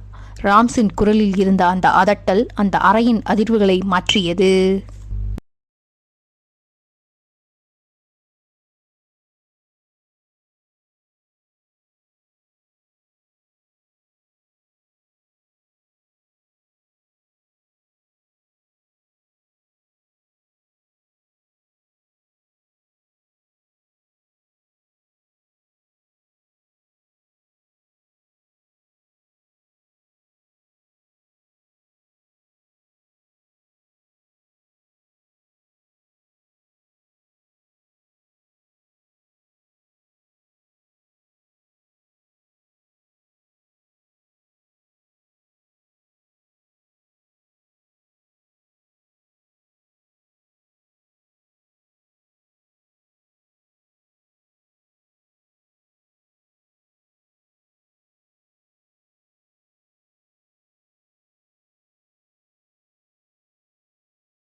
அத்தியாயம் 4. தரையில் விழுந்த தமிழ்ச்செல்வி அடுத்த சில நொடிகளில் மெல்ல எழத் தொடங்கினாள். அவளது கழுத்து எலும்புகள் மடக் மடக் என்று சத்தமிட்டபடி திரும்பின. அவள் தலை நிமிர்ந்த போது அவள் முகத்தில் இருந்த அந்த வக்கிர சிரிப்பு மறைந்து இப்போது ஆக்ரோஷமான சீற்றம் குடிகொண்டிருந்தது. ஏய் என்று அந்த அறையின் கூரை அதிரும்படி ஒரு கர்ச்சனையோடு தமிழ்ச்செல்வி அப்படியே தரையிலிருந்து வில்லாய் எகிரி பாய்ந்தாள். அவளது கைகள் ராம்ஸின் கழுத்தை குறிவைத்து நீண்டு வந்தன. ஆனால் ராம்ஸ் அங்கிருந்து ஒரு அங்குலம் கூட நகரவில்லை. பாய்ந்து வந்தவளின் இரு மணிக்கட்டுகளையும் அந்தரத்தில் அப்படியே கவ்வி பிடித்தாள். 3 பேர் சேர்ந்து அமுக்கியும் அடங்காத அந்த தமிழ்ச்செல்வியின் அசூர பலத்தை ராம்ஸ் அக்கா ஒற்றை ஆளாக தடுத்து நிறுத்தினாள். இப்போது இருவருக்கும் இடையே ஒரு பயங்கரமான பலப்பரீட்சை தொடங்கியது. தமிழ்ச்செல்வி தன் முழு உடம்பின் எடையையும் ஆக்ரோஷத்தையும் பயன்படுத்தி ராம்ஸை கீழே தள்ள பார்த்தாள். அவளது நரம்புகள் புடைக்க, கண்கள் இரத்த நிறத்தில் சிவந்து பிதுங்கின. ஆனால் ராம்ஸ் ஒரு கல் தூணாக அங்கேயே நின்றிருந்தாள். ராம்ஸின் கால்கள் தரையில் ஆழமாக பதிந்திருக்க அவளது தோள் தசைகள் அந்த அமானுஷ்ய விசையை தடுத்து தாங்கி நின்றன. ராம்சக்கா தமிழ்ச்செல்வியின் பிடியை தளர்த்தாமல் அவள் கண்களை நேருக்கு நேராக பார்த்தாள். அந்த பிசாசுத்தனமான பார்வைக்கு இணையாக ராம்ஸ் அக்காவின் கண்களில் வைராக்கியம் மின்னியது. சட்டென தன் பிடியை ஒரு பக்கம் தளர்த்துவது போல பாசாங்கு செய்த ராம்ஸ் தமிழ்ச்செல்வி நிலை தடுமாறிய அதே வினாடியில் அவளது மற்றொரு கையை பின்னுக்கு தள்ளி மறுபடியும் சுழற்றி பளார் என்று அறைந்தாள். முந்தைய அடியை விட பலமான ஒரு அறை தமிழ்ச்செல்வியின் மறு கன்னத்தில் விழுந்தது. அந்த அடியின் வேகம் தமிழ்ச்செல்வியை அப்படியே ஒரு பாதி சுற்ற வைத்து மறுபடியும் அதே பழைய மூலையில் சுருண்டு விழ செய்தது. இம்முறை அந்த அமானுஷ்ய விசைக்கு ராம்ஸின் அதிரடி ஒரு பெரும் அதிர்ச்சியை தந்திருக்கும். அடி விழுந்த வேகத்தில் தமிழ்ச்செல்வி தரையில் முகம் புதைத்து கிடக்க ராம்சக்கா தன் ஜடையை மீண்டும் ஒருமுறை பின்னுக்கு தள்ளிவிட்டு சுட்டு விரலை உயர்த்தி மூச்சிறைக்க எச்சரித்தாள். அடி வெளுத்து போடுவேன், பேசாம இருக்கணும், உன் வேலையெல்லாம் என்கிட்ட காட்டாத. தமிழ்ச்செல்வி ஒரு கணம் ராம்ஸை முறைச்சியுடன் பார்த்துவிட்டு மெல்ல சரசரவன தரையோடு நகர்ந்து அறையின் மூலையில் சுவரோடு சாய்ந்து உட்கார்ந்தாள். அடுத்த வினாடி அந்த பிசாசுத்தனமான ஆக்ரோஷம் மறைந்து ஒரு விசித்திரமான மாற்றம் நிகழ்ந்தது. தமிழ்ச்செல்வி தன் முகத்தை மூடிக்கொண்டு விக்கி விக்கி அழ ஆரம்பித்தாள். ஆனால் அது ஒரு சிறுமியின் அழுகை அல்ல, ஒரு இளம் வயது ஆணின் குரலில் வெளிவந்த மரண ஓலம். அந்த அழுகையில் ஏதோ ஒரு தீராத வலியும் வன்மமும் கலந்திருந்தது. ராம்சக்கா கையை ஓங்கி அதட்டினார். ரொம்ப நடிக்காத, பேசாம சத்தம் போடாம உட்காரணும். அவளது அதட்டலுக்கு கட்டுப்பட்டு அந்த அழுகை சத்தம் சட்டென ஒரு விம்மலாக குறைந்தது. தமிழ்ச்செல்வி தலை குனிந்தபடி அமைதியானாள். இந்த 13 வயதில் பட்டுப்பாவடை கட்டி ஓடி ஆடி விளையாட வேண்டிய ஒரு புள்ள இப்படி பேய்த்தனமான ஒரு வன்மத்திற்கு இரையாகி கிடப்பதை பார்க்கிறப்போ ராம்ஸ் மனதுக்குள் தீராத துயரம் ஊற்றெடுத்தது. ஏதோ ஒரு தீய சக்தி அந்த சிறுமியின் ஆன்மாவை சிறைபிடித்து அவளது இளமையையும் மென்மையையும் கொஞ்சம் கொஞ்சமாக சிதைத்துக் கொண்டிருப்பதை நினைத்தபோது ராம்ஸின் நெஞ்சுக்குள் ரணமாக்கும் ஒரு தவிப்பு. வாசலில் நின்றிருந்த அமுதா, ஆறுமுகம் மற்றும் தனலட்சுமி ஆகிய மூவரும் ரியாக்ஷன் கொடுக்கக்கூட மறந்து அவர்களை பார்த்த அந்த பார்வை ஏதோ ஒரு அதிர்ச்சியான காட்சியை பார்த்தவுடன் மூளைக்கும் உடலுக்குமான தொடர்பு துண்டிக்கப்பட்டது போல இருந்தது. ராம்சக்கா அந்த ரூமை பூட்டிவிட்டு வெளியே வந்தாள். வீட்டுக்குள் பேசினால் தமிழ்ச்செல்வியின் காதுகளில் விழுந்துவிடக் கூடும் என்பதால் ராம்சக்கா செய்கையாலேயே அவர்களை வெளியே அழைத்தாள். அமுதா, ஆறுமுகம், தனலட்சுமி மூவரும் ஒருவித பயத்தோடும் மரியாதையோடும் அவளை பின்தொடர்ந்து வாசலுக்கு வந்தனர். இரவு நேரமாகிவிட்டதால் வெளியே தெருவில் ஆள் நடமாட்டம் இல்லை. ராம்சக்கா அவர்கள் மூவரையும் கூர்மையாக பார்த்தாள். தற்காலிகமாக தான் அதோட வன்மம் அடங்கியிருக்கு, முழுசா சரியாகல. இது நிச்சயம் ஏதோ ஒரு அமானுஷ்ய பாதிப்பு தான். இது தானா போகாது, நாம தான் போக வைக்கணும். சரி, செத்து போனானே ஜெயக்குமார், அவனோட கதை என்ன உங்களுக்கு தெரியுமா? அமுதா மெல்ல தன் கையை உயர்த்தி தெருவின் முனையை சுட்டி காட்டினாள். அதோ அந்த தெருக்கோடியில ஒரு வீடு தெரியுது பாரு ராமு, அதுதான் அந்த பையன் வீடு. ராம்சக்கா அந்த திசையை பார்த்தாள். தூரத்தில் ஒரு சோகையான டியூப்லைட் வெளிச்சத்தில் அந்த வீடு ஒருவித தனிமையோடு காட்சியளித்தது. அமுதா தொடர்ந்தாள். அவன் அப்பா ராஜேந்திரன் ஊர்காவல் படையில டிரைவரா இருக்காரு. அவங்க அப்பன்னா அவனுக்கு ரொம்ப பயம். ஜெயக்குமார் நல்ல பையன்தான் ராமு, எந்த வம்பு தும்புக்கும் போக மாட்டான். நம்ம தமிழ்னா அவனுக்கு ரொம்ப இஷ்டம். ஆசையா வந்து பேசுவான், பாசமா நடந்துக்குவான்.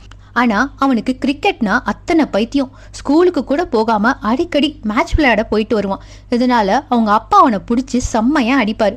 ஸ்கூலுக்கு ஒழுங்கா போகலன்னு சூடு வைக்கிறது கூட பார்த்திருக்கேன். அந்த சமயத்துல அவன் பயந்து நடுங்குவான்.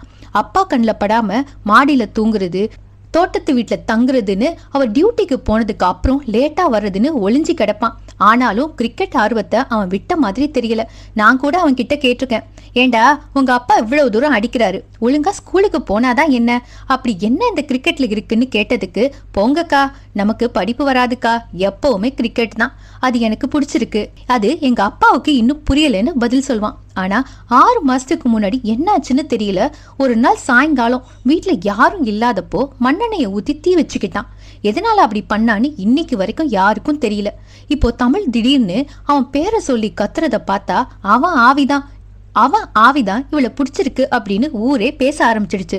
ராம்சக்கா எதையும் பேசாமல் யோசனையோடு அந்த வீட்டை பார்த்து கொண்டிருந்தாள். அப்போது தனலட்சுமி தன் பங்குக்கு புலம்பத் தொடங்கினாள். அக்கா, தமிழ் நிலைமை மோசமா இருக்குதுன்னு புரியுது.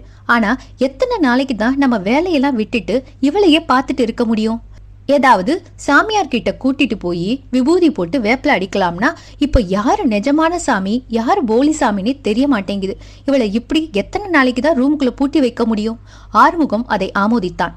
பூட்டி வைக்கிறதோ கட்டி வைக்கிறதோ தீர்வு கிடையாது. என்னைக்காவது ஒரு நாள் எக்கு தப்பா ஏதாவது பண்ணிட்டா என்ன பண்றது?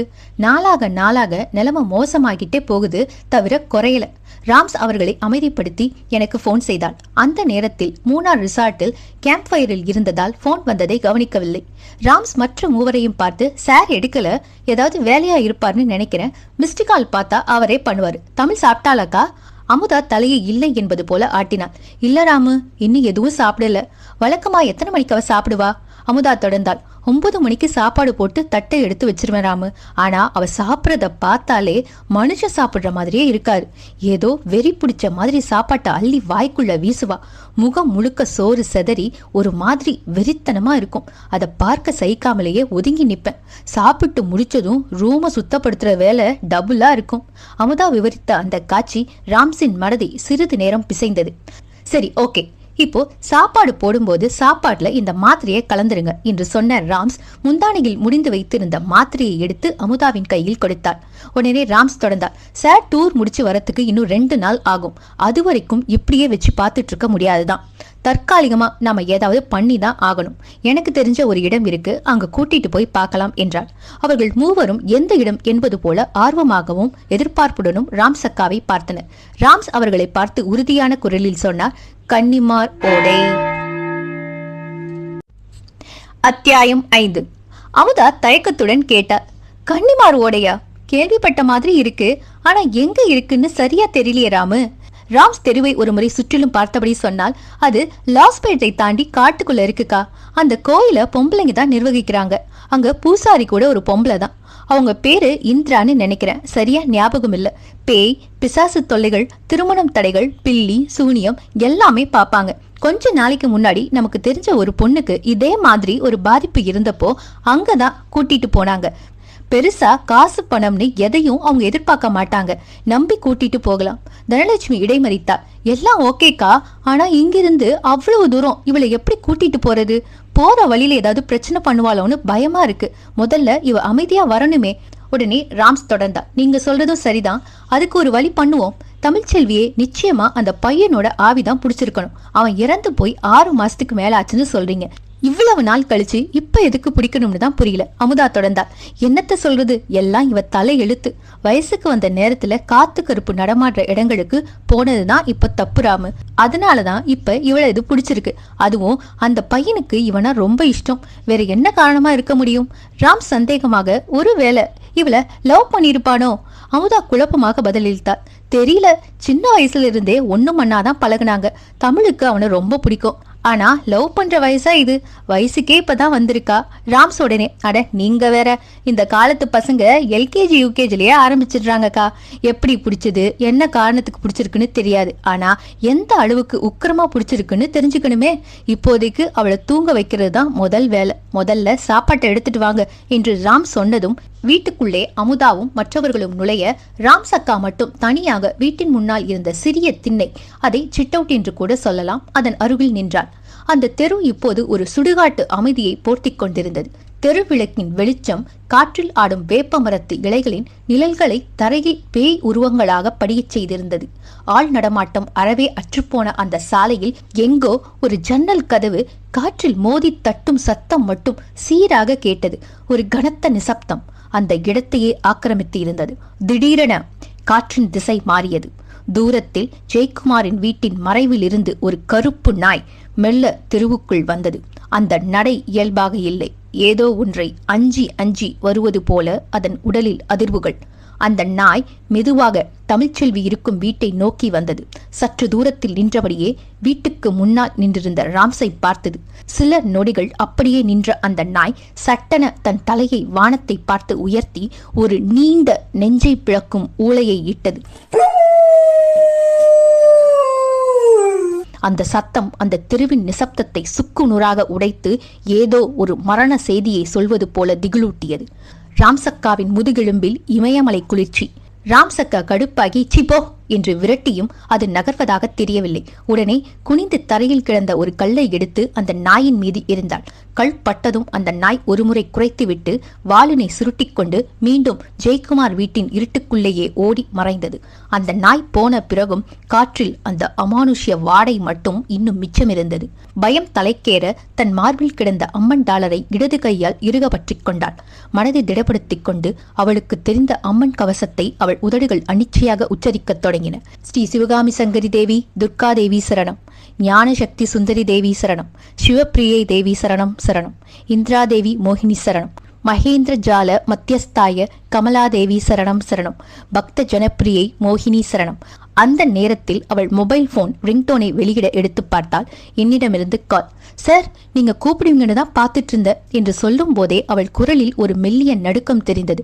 அங்கே நடந்த விஷயங்களையும் தமிழ்ச்செல்வியின் அசாத்திய பலத்தையும் என்னிடம் விவரித்தாள். நிச்சயமா இது சாதாரண மனநல பிரச்சனை இல்ல சார்.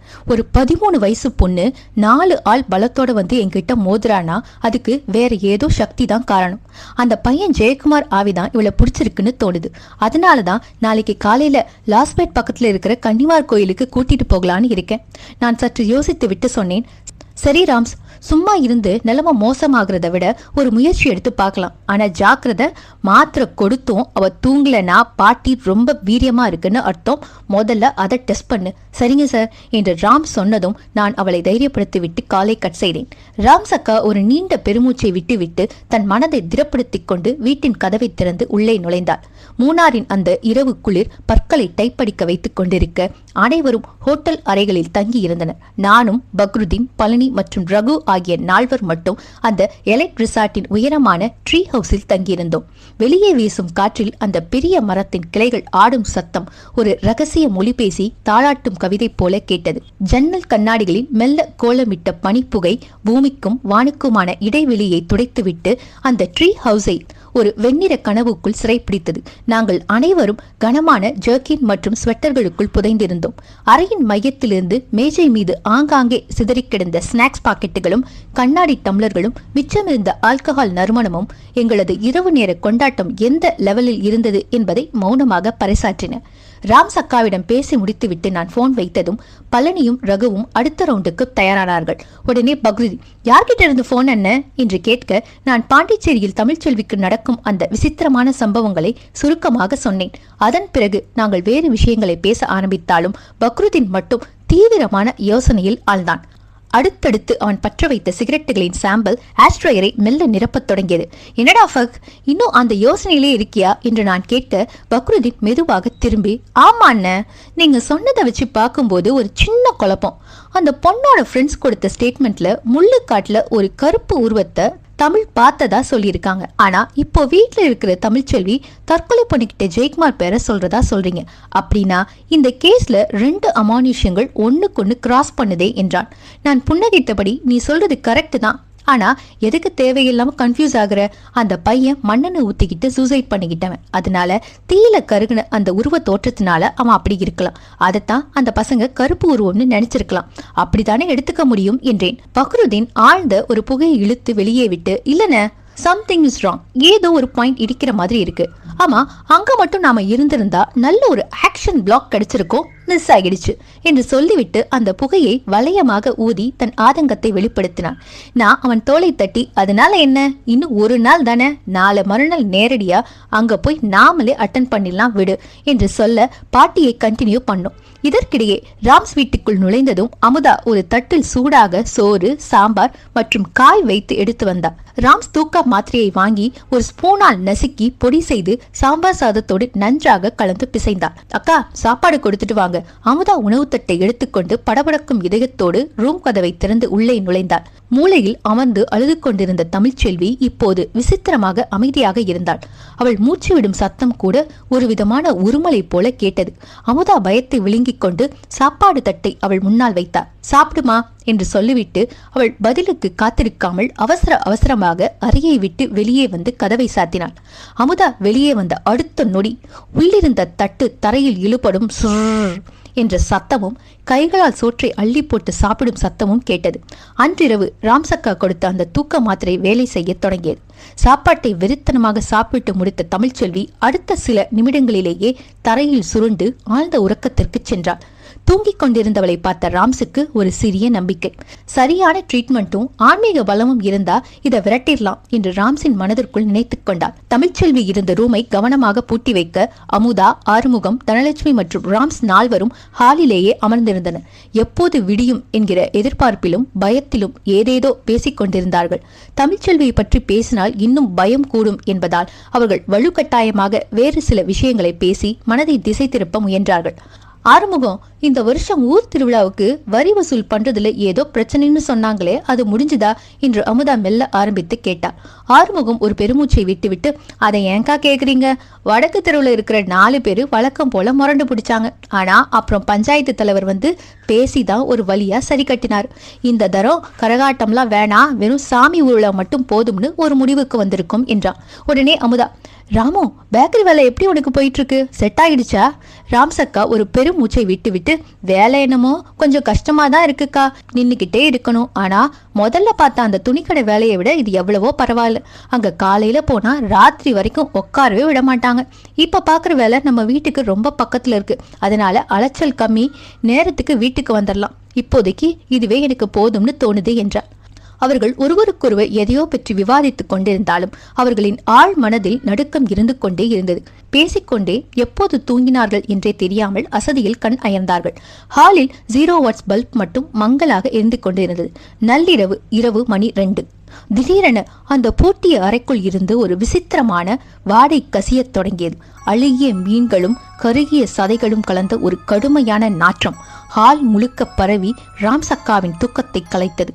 மற்ற மூவரும் அசதியில் நன்றாக தூங்கிக் கொண்டிருந்தனர். திடுக்கிட்டு விழுத்தவள் கண்ட காட்சி அவளை உறைய வைத்தது. பூட்டியிருந்த தமிழ்ச்செல்வியின் அரைக்கதவின் கீழிருந்த இடுக்கின் வழியாக ஒரு மர்மமான செந்நிற ஒளி கசிந்து கொண்டிருந்தது. அறைக்குள் யாரோ தீ வைத்து கொளுத்தியது போல அந்த கதவின் இடுக்குகளில் இருந்து அனல் தெரிக்கும் வெளிச்சம் வெளியேறியது. அந்த ஒளி சாதாரண நெருப்பு போல இல்லை, இரத்த சிவப்பாகவும் உக்கிரத்துடனும் அந்த இருட்டு ஹாலில் படர்ந்தது. ராம்சக்கா எழுந்து திகைப்புடன் பார்த்து கொண்டிருக்கும் போதே கதவின் கீழிருந்து கசிந்த நெருப்பு வெளிச்சம் மெல்ல மெல்ல நீண்ட நிழலாக தரையில் வளரத் தொடங்கியது. அந்த சிவப்பு ஒளி கை போல நீண்டு மெல்ல தரையை தொட்டு தடவி ராம்சக்கா அமர்ந்திருந்த இடத்தை நோக்கி ஊர்ந்து வந்தது. அது நெருப்பல்ல, நெருப்பின் வடிவில் நகரும் ஒரு அரூபக்கரம். அதே சமயம் வீட்டுக்கு வெளியே மறுபடியும் அந்த கருப்பு நாய் நெஞ்சி பிளக்கும்படி ஊளையிட்டது. ராம்சக்கா நடுக்கத்துடன் பார்த்து கொண்டிருக்கும் போதே ரூமுக்குள் இருந்து தமிழ்ச்செல்வியின் குரல் கேட்டது. பூட்டி வச்சுட்டா என்ன தடுத்துற முடியுமா? எந்த தடையும் என்னால மீறி வர முடியும். 2 வெவ்வேறு ஸ்ருதிகள் ஒன்றாக பிணைக்கப்பட்டது போல குரல் ஒலித்தது. ரூமுக்குள் இருந்து தொடர்ச்சியாக என்னவென்று சொல்ல முடியாத சத்தங்கள் கேட்டன.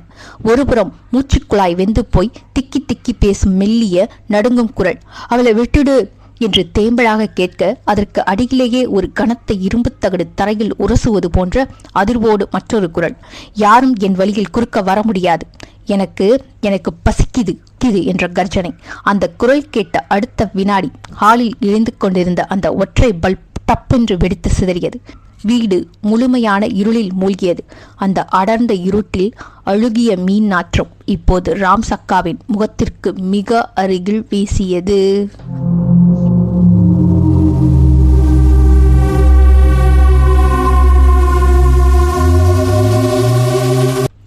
அத்தியாயம் 6. ராம்ஸ் பயத்தில் நகர முடியாமல் உறைந்து நின்றார். இருட்டில் எதுவும் தெரியவில்லை, ஆனால் அந்த நாற்றம் அவளை குமட்ட வைத்தது. சட்டென அவளுக்கு தன் மார்பில் கிடந்த அம்மன் டாலரின் நினைவு வந்தது. நடுங்கும் கைகளால் அந்த டாலரை இறுக பற்றி கொண்டாள். ஆத்தா மாரியாத்தா, நீயே துணை, ஓம் சக்தி ஓம் சக்தி என்று மனதிற்குள் உக்கிரமாக கதறினாள். அவள் அம்மன் பெயரை உச்சரிக்க உச்சரிக்க அவள் கையில் இருந்த அந்த பித்தளை டாலர் மெல்ல சூடேறத் தொடங்கியது. அடுத்த வினாடி அவள் உடம்பை சுற்றி ஒரு கண்ணுக்கு தெரியாத பாதுகாப்பு வளையம் உருவானது போல ஒரு உணர்வு. அந்த அடர்ந்த அழுகிய மீன் நாற்றம் ஒரு பலமான காற்று வந்து அடித்து சென்றது போல சட்டென விலகியது. ராம்சக்கா தன் நெஞ்சை தடவிவிட்டு ஆஸ்வாசப்படுத்திக் கொண்டாள். இதயம் இன்னும் அசூர வேகத்தில் அடித்துக் கொண்டிருந்தது. இனி தாமதிக்க முடியாது. விடிந்தால் எப்படியாவது தமிழ்ச்செல்வியை அந்த கன்னிமார் ஓடைக்கு கூட்டிட்டு போயே ஆகணும். இல்லனா நிச்சயமா அவளுக்கு ஆபத்து. அவள் இவ்வளவு பெரிய போராட்டத்தை சந்தித்து மூச்சிறைக்க நின்றிருக்க அருகில் அமுதாவும் ஆறுமுகமும் தனலட்சுமியும் எந்த விதமான சலனமும் இல்லாமல் ஆழ்ந்த உறக்கத்தில் இருந்தனர். நிஜமாகவே ஆழ்ந்த தூக்கத்தில் இருக்கிறார்களா அல்லது அந்த அமானுஷ்ய சக்தி அவர்களை எழவிடாமல் கட்டி போட்டிருந்ததா என்று தெரியவில்லை. ஆத்தா, விடிகிற வரைக்கும் அந்த புள்ளைக்கு எந்த பொல்லாப்பும் வந்துடக்கூடாதுமா. கன்னிமார் ஓடைக்கு அவளை கூட்டிட்டு போற வரைக்கும் அவ உசுருக்கு நீதான் காவலா இருக்கணும். ஏதாவது ஒரு ரூபத்துல வந்து அந்த புள்ளைய காப்பாத்து. அதன் பிறகு ராம் சக்காவுக்கு ஒரு நிமிடம் கூட கண்ணயர முடியவில்லை. ஒவ்வொரு முறை இமை மூடும் போதும் அந்த அழுகிய மீன் நாற்றமும் இருட்டில் கேட்ட அந்த விசித்திரமான இரட்டை குரலும் அவளை திடுக்கென எழ செய்தன. ஜன்னலுக்கு வெளியே மரங்கள் அசையும் சத்தம் கூட யாரோ கதவை தட்டுவது போலவே தோன்றியது. அம்மன் டாலரை பற்றி கொண்டு விடியலுக்காக காத்திருந்த அவளுக்கு அந்த இரவு யுகங்களாக நீண்டு கொண்டே போனது. மறுநாள் காலை ஊர் முழுக்க அதிகாலை பொழுதின் ஈரப்பதம் படர்ந்திருக்க பறவைகளின் சத்தம் மட்டும் எங்கோ தூரத்தில் கேட்டது. வழக்கமான காலை நேரத்து சுறுசுறுப்பு அந்த வீட்டை அண்டவே இல்லை. மாறாக ஒரு பெரிய விபத்து நடந்து முடிந்த பின் நிலவும் ஒரு நிசப்தமும் அடுத்து என்ன நடக்குமோ என்கிற தவிப்பும் வீட்டு சுவர்களில் அப்பியிருந்தன. தூங்கிக் கொண்டிருந்த மூவரையும் ராம் சக்காதான் தட்டி எழுப்பினாள். அக்கா, அக்கா, எழும்புங்க, பொழுது விடிஞ்சிருச்சு என்று அவள் சொல்ல ஒவ்வொருவராக பாரம் ஏறிய கண்களுடன் திடுக்கிட்டு விழித்தார்கள். இரவு நடந்த எந்த திகிலும் தெரியாமல் ஒருவித மயக்க நிலையிலேயே அவர்கள் இருப்பதை ராம்ஸ் கவனித்தாள். அக்கா, நான் வீட்டுக்கு போயிட்டு குளிச்சுட்டு பேக்கரிக்கு போய் கொஞ்ச நேரம் பேருக்கு வேலை பார்த்துட்டு லீவ் சொல்லிட்டு வர்றேன். மத்தியானத்துக்குள்ள வந்துடுவேன். அதுக்கப்புறம் நம்ம நேரா கன்னிமார் ஓடைக்கு தமிழை கூட்டிட்டு போயிடலாம். இன்னைக்கு கண்டிப்பா போய் தான் ஆகணும் என்று சொல்ல மற்றவர்கள் சரி என்றனர். ராம்ஸ் கிளம்பி சென்றாள். காலை 11 மணி. அந்த நேரத்திலேயே வெயில் தகித்துக் கொண்டிருந்தது. ராம் சக்கா இன்னும் வந்திருக்கவில்லை. அந்த தெருவில் வழக்கமான கிராமத்து அவசரம் தென்பட்டது. வேலைக்கு நேரமாச்சு என்று முணுமுணுத்தபடி 2 பெண்கள் வேக வேகமாக பேருந்து நிறுத்தத்தை நோக்கி ஓடிக்கொண்டிருந்தார்கள். தூரத்தில் மீன் கூடைகளை சுமந்து கொண்டு மீனு மீனு என்று கூவி சொல்லும் பெண்ணின் குரல் காற்றில் கரைந்து கேட்டது. ராம் சக்கா இன்னும் வந்திருக்கவில்லை. அப்போதுதான் வாசலில் அந்த விசித்திரமான மணியோசை கேட்டது. கிளிங் கிளிங் கிளிங் கிளிங். அமுதாவும் தனலட்சுமியும் வாசலுக்கு வந்து பார்த்தார்கள். அங்கே 2 தேசாந்திரி திருநங்கைகள் நின்று கொண்டிருந்தார்கள். அவர்கள் தோற்றமும் ஒருவித பயபக்தியை உண்டாக்கியது. தலைக்கு மேல் உயர்த்தி பின்னப்பட்ட பெரிய ஜடாமுடி போன்ற கொண்டை, கழுத்தில் ருத்ராஜ கொட்டைகள் பல வரிசைகளாக தொங்க, மார்பில் பெரிய அம்மன் பதக்கம் மின்னியது. கைகளில் பித்தளை காப்புகளும் கால்களில் கனமான தண்டை வளையங்களும் இருந்தன. ஒருத்தி பெயர் பவானி, மற்றொருத்தி மாயக்கண்ணி என பின்னர் தெரிந்து கொண்டனர். தாயி, தொண்டை நனைய கொஞ்சம் தண்ணி கிடைக்குமா? வெயில் வாட்டுது என்று பவானி கேட்டார். அவர் குரலில் ஒரு காந்த சக்தி இருந்தது. அமுதா ஓடி போய் ஒரு செம்பில் தண்ணீர் கொண்டு வந்து கொடுத்தாள். இருவரும் திண்ணையில் அமர்ந்து தண்ணீரை வாங்கி குடித்தனர். குடித்து முடித்ததும் பவானி சட்டென தன் மூக்கை சுருக்கி சுற்றிலும் மோப்பம் பிடித்தாள். மாயக்கண்ணியும் அதே போல அந்த வீட்டை சுற்றிலும் பார்க்கத் தொடங்கினார். சட்டென அவர் தனது இடது கை விரல்களால் விசித்திரமான ஒரு முத்திரையை மடக்கினார். அவரது கண்கள் மெல்ல மேலெலும்பி வெள்ளையாக மாறின. அவர் மூச்சை மிக வேகமாக இழுத்து வெளியிட்டார். அது ஒரு பாம்பின் சீரல் போல இருந்தது. மாயி, இது சாதாரண காத்தில்லடி, கவுச்சி வாசம் அடிக்குது என்று கரகரப்பான குரலில் சொன்னார். மாயக்கண்ணி உடனே தனது இடுப்பில் இருந்த ஒரு சிறிய பித்தளை மணியை எடுத்து வேகமாக ஆட்டினார். அந்த மணி ஓசை ஒரு விசித்திரமான அதிர்வை ஏற்படுத்தியது. பவானியம்மா, உண்மைதான், வீட்டுல என்னமோ சரியில்லை என்றால் மாயக்கண்ணி. இருவரும் ஒருவரை ஒருவர் பார்த்து கொண்டனர். பின் யாரிடமும் அனுமதி கேட்காமல் விருட்டனை இடிந்து வீட்டிற்குள் நுழைந்தனர். அமுதாவும் தனலட்சுமியும் திகைத்து போய் பின்தொடர்ந்தனர். இருவரும் சொல்லி வைத்தது போல நேராக தமிழ்ச்செல்வி அடைக்கப்பட்டிருந்த அந்த அறையின் கதவருகே சென்று நின்றனர். பவானி தன் முகத்தை கதவோரம் கொண்டு சென்று மோப்பம் பிடித்தார். மாயக்கண்ணி காதை கதவில் சாய்த்து கேட்டார். உள்ளே எந்த சத்தமும் இல்லை. ஆனால் அந்த மரக்கதவின் வழியாக உள்ளே கடுமையான வெப்பத்தை இருவரும் உணர்ந்தார்கள். பவானி சட்டென கண்களை மூடினார். அவர் இமைகள் துடித்தன. சில நொடிகள் அந்த மூடிய கதவையே வெறித்து பார்க்க இருவரின் முகத்திலும் திகைப்பு படர்ந்தது. பின்பு பேசாமல் வேகமாக வெளியே வந்து திண்ணையில் அமர்ந்தனர். இருவரையும் பின்தொடர்ந்து வந்த அமுதாவும் தனலட்சுமியும் நடுக்கத்துடன் நின்று கொண்டிருக்க, குளித்துவிட்டு வந்த ஆறுமுகமும் புதிதாக வந்த இருவரையும் பார்த்து என்ன நடக்கிறதென்று புரியாமல் அமுதா மற்றும் தனலட்சுமியுடன் சேர்ந்து நின்று கொண்டான். தெருவில் சென்று கொண்டிருந்த சில பேர் யாரோ 2 சாமியார்களிடம் அமுதா குறுக்கிட்டுக் கொண்டிருக்கிறாள் போல என நினைத்தபடியே கடந்து சென்றனர். பவானி கண்கள் சொருக ஒருவித ஆக்ரோஷமான ராகத்தில் முணுமுணுக்கத் தொடங்கினார். வெந்தவன் வரான், வேஷம் போட்டு வரான், அழுகின மீன் நாத்தத்தோட அள்ளி முடிக்க வரான். கதபோரம் கருப்பா காலனவன் நிப்பான், கண்ணியின் மூச்சியில அவன் கனலா கலப்பான். ஆத்தா, இது மனுஷ நடமாட்டம் இல்ல, இது காட்டுல உறங்காத பேய் காத்து, உசுர குடிக்க துடிக்கும் காத்து கருப்பு. அமுதா கையெடுத்து கும்பிட்டபடியே நடுக்கத்துடன் சொன்னால், ஆத்தா, நீங்க சொல்றது எனக்கு புரியல. ஆனா என் வீட்டுல பிரச்சனை இருக்கிறது உண்மைதான். என் மகளுக்கு கொஞ்ச நாளா பேய் பிடிச்சிருக்கு. இதே தெருவுல கடைசி வீட்டுல தற்கொலை பண்ணிட்டு இறந்து போன பையனோட ஆவி என் பொண்ணை பிடிச்சிருக்கு. சாதாரணமா இருக்கிறவ ஆக்ரோஷமாயிட்டா கட்டுப்படுத்த முடியாத அளவுக்கு போயிடுறா. எப்படியாச்சும் என் மகளை காப்பாத்துங்க தாயே. மயக்கண்ணி அமைதியாக பார்த்து கொண்டிருக்க பவானி உட்கார்ந்திருந்த நிலையிலேயே அவரது உடல் சட்டென ஒரு முறை தூக்கி போட்டது. பின்னர் முன்னும் பின்னுமாக ஆக்ரோஷமாக ஆடத் தொடங்கினார். மூச்சு ஆக்ரோஷமாக ஏறி இறங்கியது. திண்ணையை தன் கைகளால் ஓங்கி ஓங்கி அடித்தார். பின்னர் பாட ஆரம்பித்தார். வெந்தவன் வந்தான் வேஷம் பூட்டி, வெகுண்டவன் வந்தான் வேலி தாண்டி. பையன் ஆவி மட்டுமில்லை இது, பாலையும் அலையும் கருமுனி ஆட்டம். முனி பிடிச்ச பையன், பையன் பிடிச்ச பொண்ணு, ஒண்ணு மேல ஒண்ணு. உயிர் குடிக்கும் ஒட்டுண்ணி, கருப்பு நிழலும் கருகின ஆன்மாவும் கைகோத்து நிக்குது, கண்ணு முன்னாடி காவு கேக்குது. பாடி முடித்ததும் பவானி பெருமூச்சு விட்டு மலை ஏறியது போல தலை குனிந்து சாந்தமாக அமர்ந்திருந்தார். அவர் உடல் இன்னும் அதிர்ந்து கொண்டிருந்தது. என்ன சொன்னால் என்று புரியாமல் மூவரும் குழம்பி போய் நின்றிருக்க பவானி பாடியதற்கு மாயக்கண்ணி மொழிபெயர்ப்பு சொல்ல ஆரம்பித்தார். ஆத்தா, நீங்க நினைக்கிற மாதிரி இது வெறும் அந்த பையன் ஆவி மட்டும் இல்ல. அந்த பையன் செத்த நேரமோ என்னமோ ஒரு உக்கிரமான கருமுனி அவனை புடிச்சுக்கிட்டு இருக்கு. அல்லது அவனோட சாவுக்கே அதுதான் காரணமா இருந்திருக்கணும்.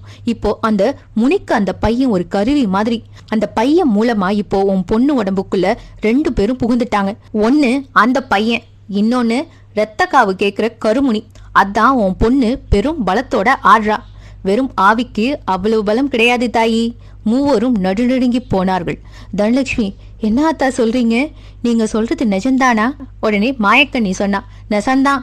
அந்த பையன் பிரேத ஆத்மாவை பிடிச்சிருக்கிறது முனி. இப்போ உங்க பொண்ணை ருசி பார்க்க துடிக்குது.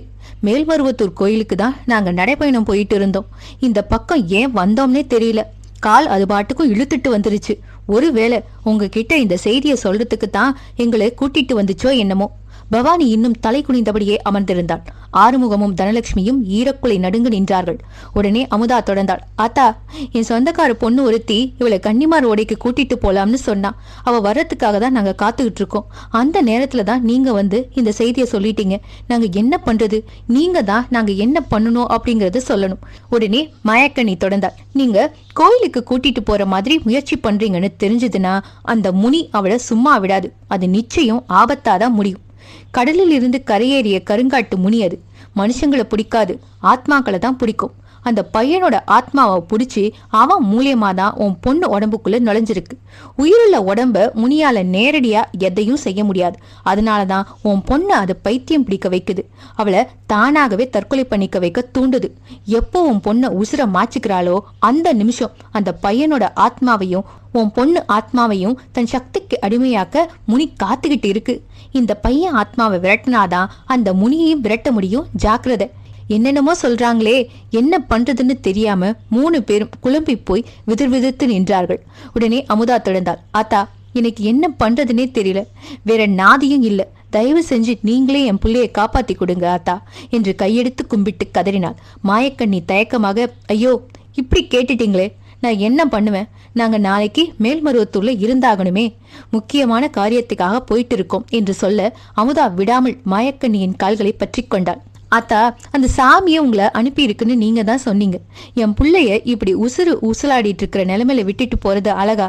நீங்க இல்லைன்னா இவளை அந்த முனி கொன்னே போட்டுடும்.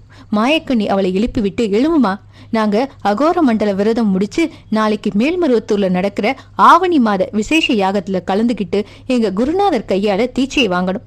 அந்த நேரத்துல நாங்க அங்க இல்லைன்னா எங்க வருஷ விரதமே பலனில்லாம போயிடும் தாய் என்று தர்ம சங்கடமாக பதிலளிக்க அவள் சொல்லிக் கொண்டிருக்கும் போதே தமிழ்ச்செல்வி இருந்த அறைக்குள் இருந்து ஒரு பலமான தடம் என்ற சத்தம் கேட்டது. கதவு நிலைக்குலைய ஆடியது. அதைத் தொடர்ந்து பயங்கரமான உருமல் சத்தமும் மரக்கதவை நகத்தால் கீறும் சத்தமும் கிரீச் கிரீச் என்று கேட்டது. அத்தியாயம் 7. அறையில் இருந்து வந்த உருமல் சத்தத்தை தொடர்ந்து கதவை உடைப்பது போல படார் படார் என்று சத்தம் கேட்டது. ஒரு 13 வயது பிள்ளையால் இந்த அளவுக்கு சத்தமிட்டு கதவை உடைக்க வாய்ப்பே இல்லை. தடன் தடன் கதவு ஆடிக்கொண்டிருக்க வீட்டின் சுவர்கள் அதிரத் தொடங்கின. தலை குனிந்து அமர்ந்திருந்த பவானி நிமிர்ந்து பார்த்தாள். மாயக்கண்ணியும் நிலைமையை புரிந்து கொள்ள இருவரும் மின்னல் வேகத்தில் வீட்டில் உள்ளே பாய்ந்தனர். அவர்களைத் தொடர்ந்து அமுதாவும் தனலட்சுமியும் ஆறுமுகமும் அலறியபடி வீட்டுக்குள் ஓடினார். அங்கே ரூம் கதவை செல்வி உடைப்பது போல தட்டி கொண்டிருந்தால் உடைப்படும் தருவாயில் இருந்தது. திறங்கடா கதவை திறங்க, இல்லன்னா உடச்சுக்கிட்டு வந்துருவேன் என்று உள்ளிருந்து வந்த செல்வியின் குரலில் எக்கச்சக்க கரகரப்பு. பவானி அந்த அரைக்கதவையை உற்று பார்த்தாள். இவளை கோயிலுக்கு கூட்டிட்டு போய் சரி பண்ண பாக்குறீங்களா? நான் விட்டுருவேனா? நேரா கடல்ல போய் குதிக்கிறேன், எல்லாரும் அங்க வாங்கடி என்று மறுபடியும் கத்தினாள். நாம பேசிக் கொண்டிருந்தது இவளுக்கு தெரிந்துவிட்டது போல என அனைவரும் பதறினார்கள். மாயக்கண்ணியும் பவானியும் ஒரு நொடி ஒருவரை ஒருவர் ஆழமாக பார்த்து கொண்டனர். அவர்களின் மௌனமான அந்த பார்வையில் ஒரு பெரிய முடிவு எடுக்கப்பட்டிருந்தது. மாயி, மேல்மருவத்தூர் யாகம் குருநாதர் கொடுக்க போற தீட்சை எல்லாத்தையும் விட இந்த உசுறு முக்கியமடி. ஒரு பொண்ணு இப்படி அநியாயமா சாக நாம காரணமாயிடக்கூடாது. யாகம் அடுத்தது எப்ப நடத்துறாங்களோ அப்ப போய்க்கலாம். ஆத்தாவோட அருளால இப்போ இந்த பேய அடக்கிறது தான் நம்ம வேலை என்று பவானி முடிவாக சொன்னாள். சரிமா, நீங்க சொல்றதுதான் சரி என்றாள் மாயக்கண்ணி. உடனே பவானி விறுவிறுவென கதவின் அருகே சென்றாள். உள்ளே இருந்து கதவு தட்டம் சத்தம் உச்சத்தை எட்டிய போது பவானி தன் வலது கையால் கதவின் வெளிப்பக்கத்தை ஓங்கி தட்டினாள். படார்! அந்த வினாடி உள்ளே இருந்து கதவை தட்டும் சத்தம் சட்டென நின்றது. ஒரு கனத்த அமைதி அந்த இடத்தை ஆக்கிரமித்திருந்தது. பூட்டிய அறைக்குள் சிறு மூச்சுக்காற்று கூட கேட்கவில்லை.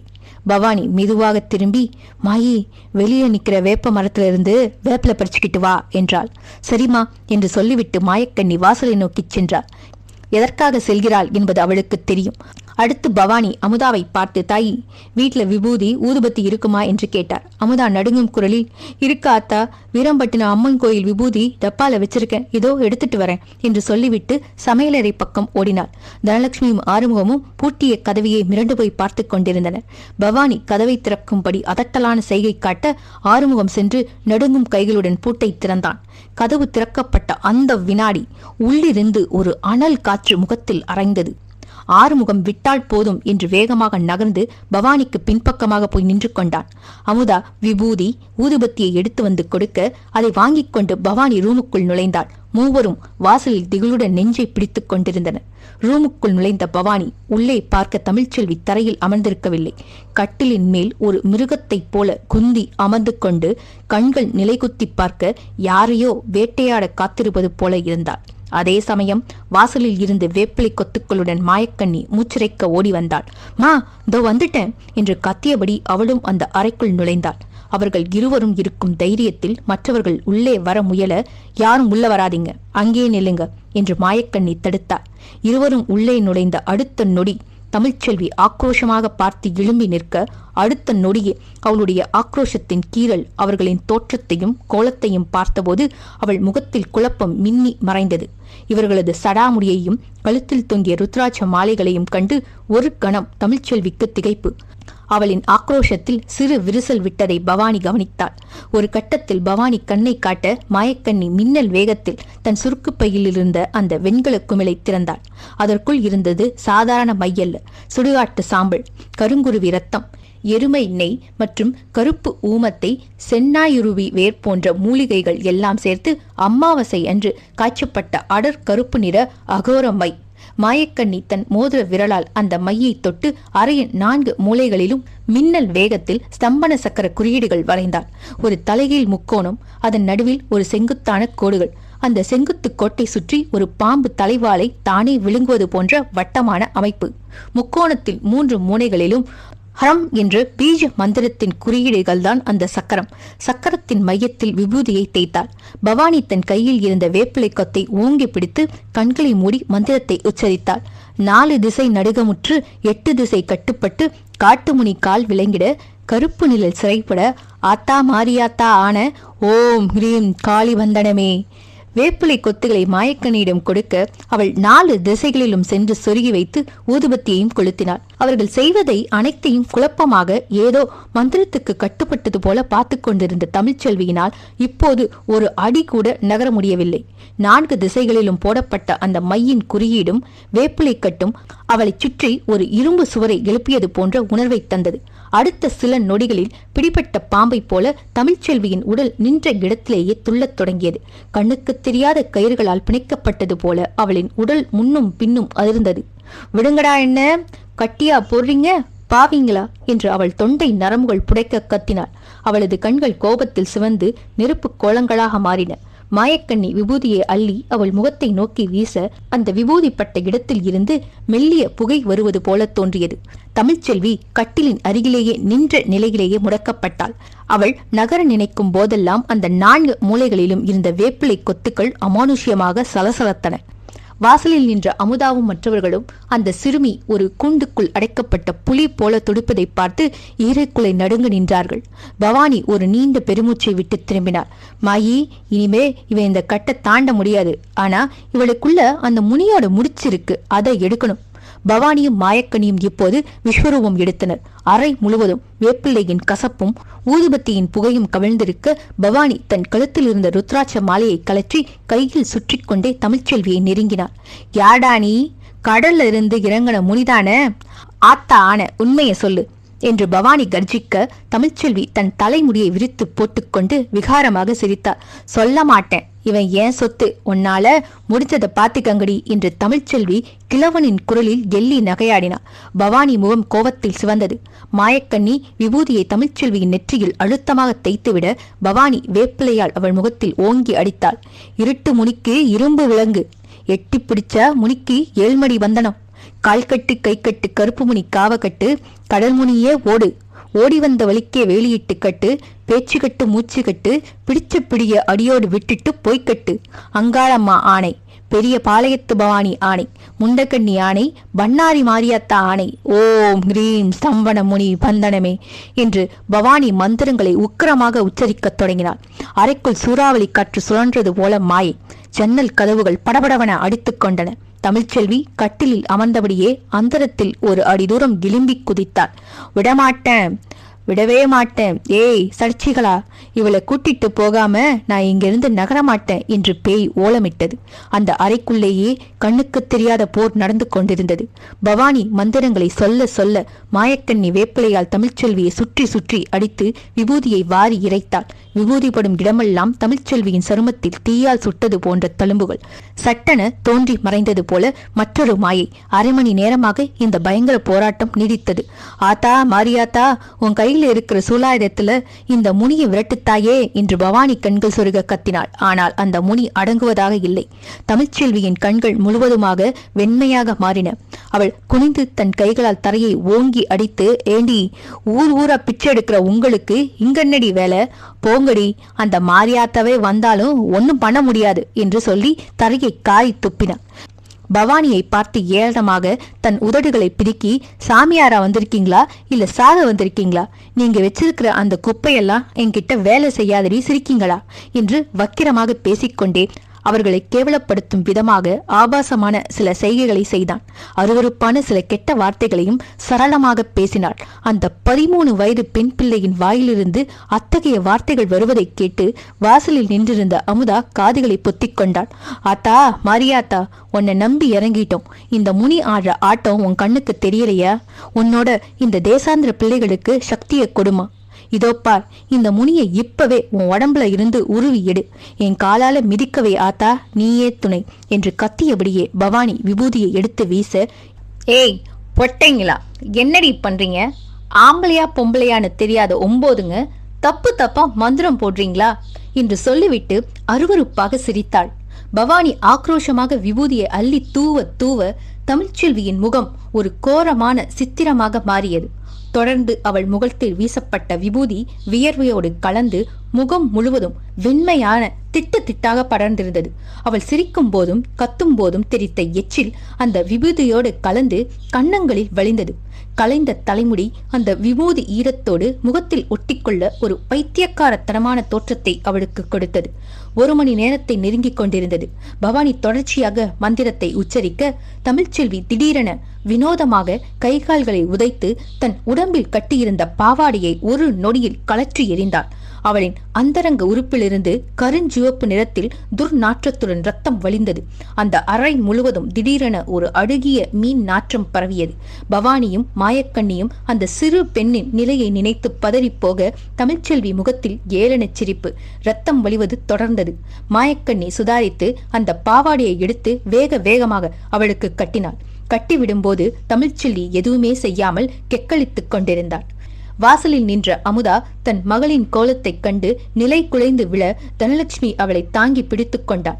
பவானியின் நெற்றியின் வேர்வை முத்துக்கள் அரும்பின.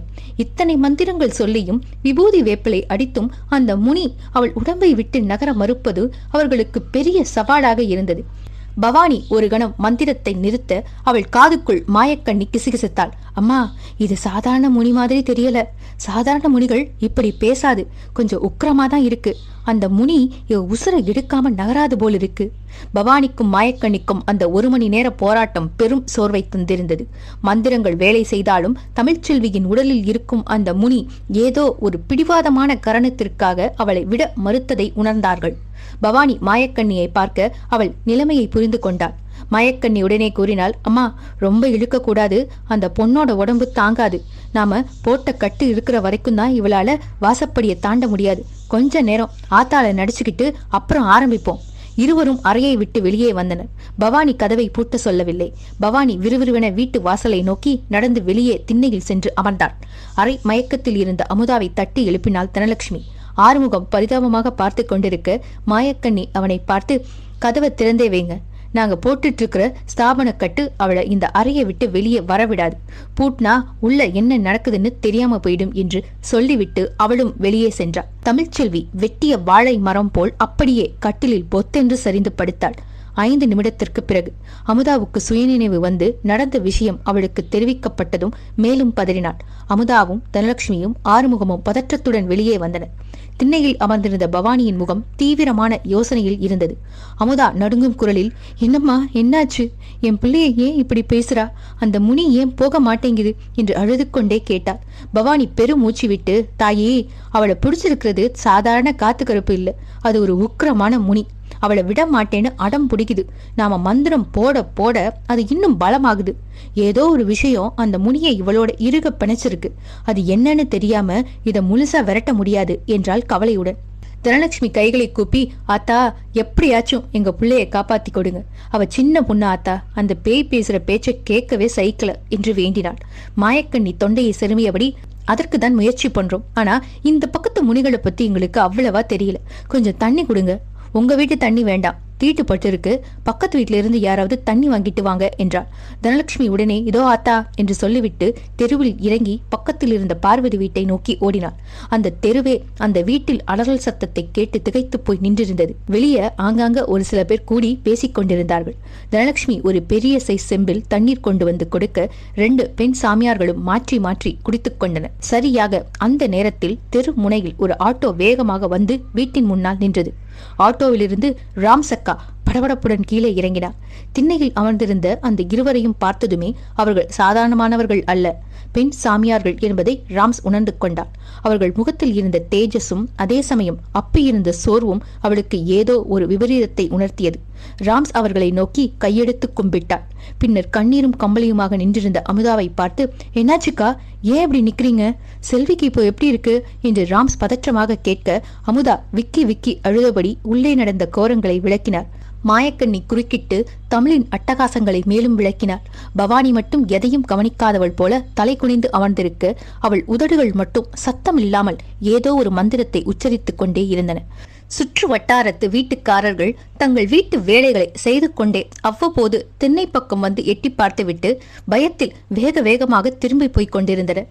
ராம்ஸ் அவர்கள் சொன்னதை கேட்டு யோசனையில் ஆழ்ந்தாள். கன்னிமார் கோயிலுக்கு கூட்டிட்டு போக முடியாது, முனி விடாது, செல்விக்கு ஆபத்து. ரூமுக்குள்ள கட்டி போட்டுட்டாங்க. ஆனா முனியை விரட்ட முடியலையே, என்னதான் பிரச்சனையா இருக்கும் என்று அவர்கள் சொன்ன விஷயத்தை எல்லாம் அசை போட்டவளுக்கு திடீரென்று மூளைக்குள் மின்னல் வெட்டியது. உடனே மாயக்கண்ணியை பார்த்து சில கேள்விகளை கேட்டாள். அதற்கு மாயக்கண்ணி பதிலளித்தாள். அதை கேட்டதும் அடுத்தடுத்து ராம்ஸ் அனைவரையும் அதிர வைக்கும் அந்த கேள்வியை கேட்டாள். ராம்ஸ் கேட்ட அந்த ஒற்றை கேள்வியால் மாயக்கண்ணி திகைத்து போய் பார்க்க பவானி சட்டன மந்திரத்தை நிறுத்திவிட்டு தலை நிமிர்ந்து அவளை பார்த்தாள். மற்ற மூவரும் அதிர்ச்சியுடன் அவளை பார்த்தனர். அத்தியாயம் 8.